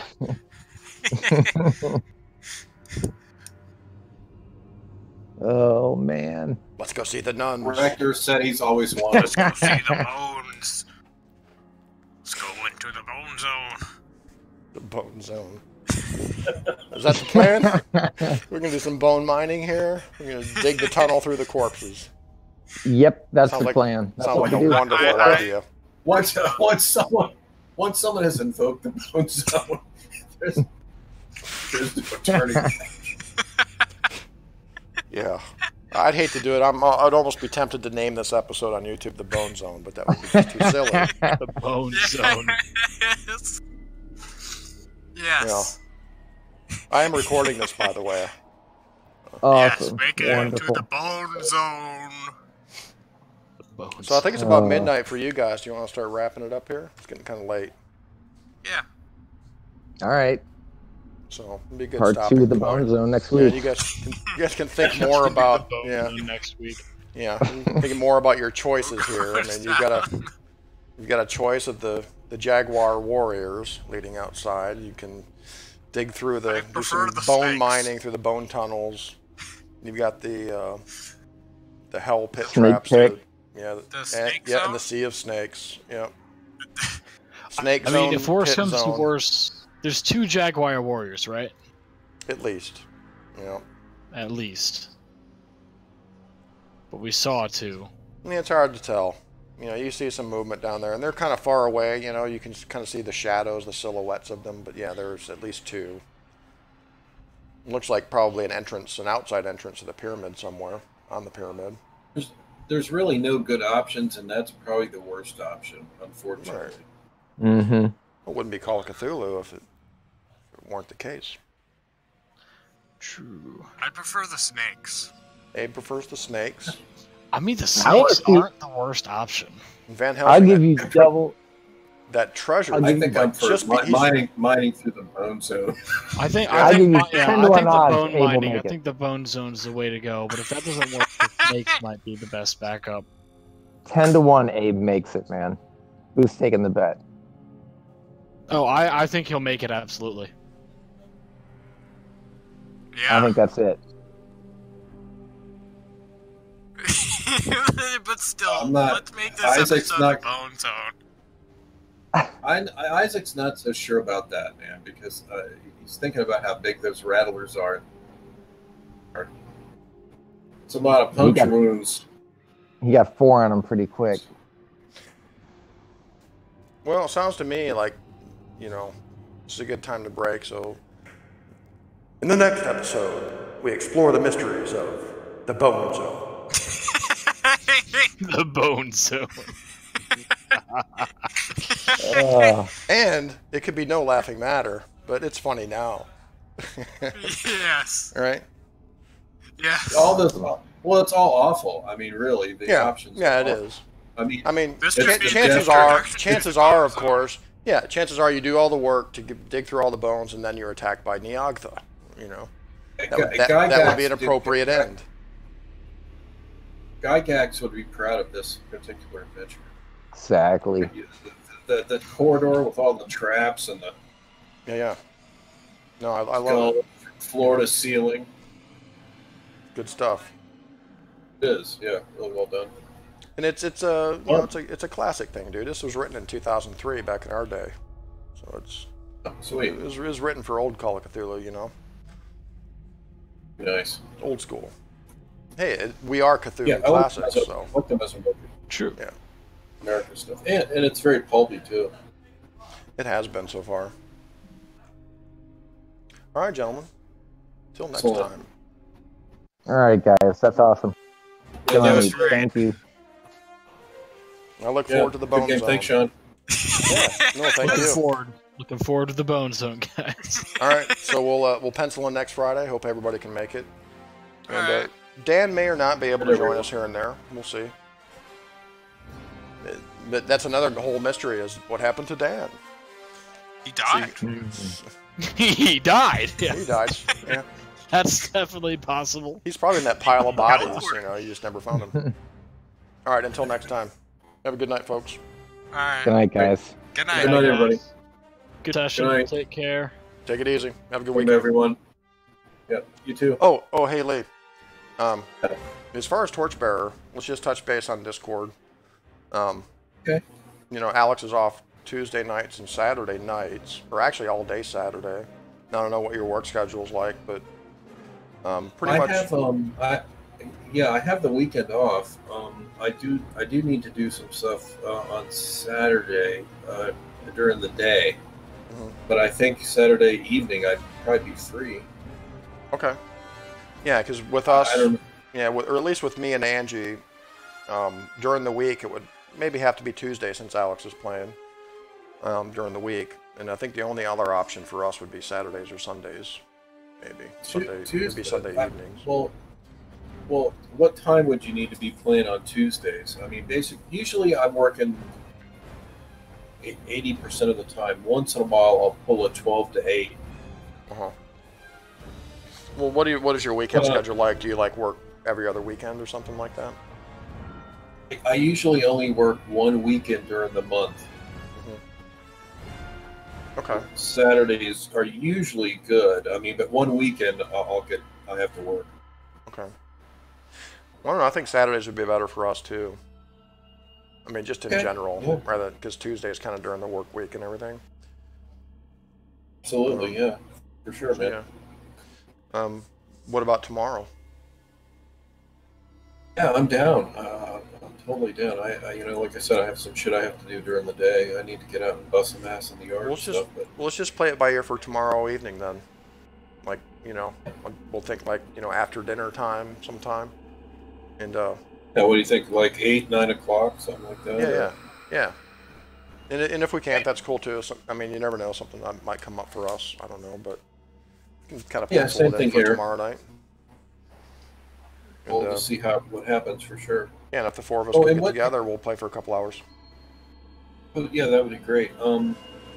What are you really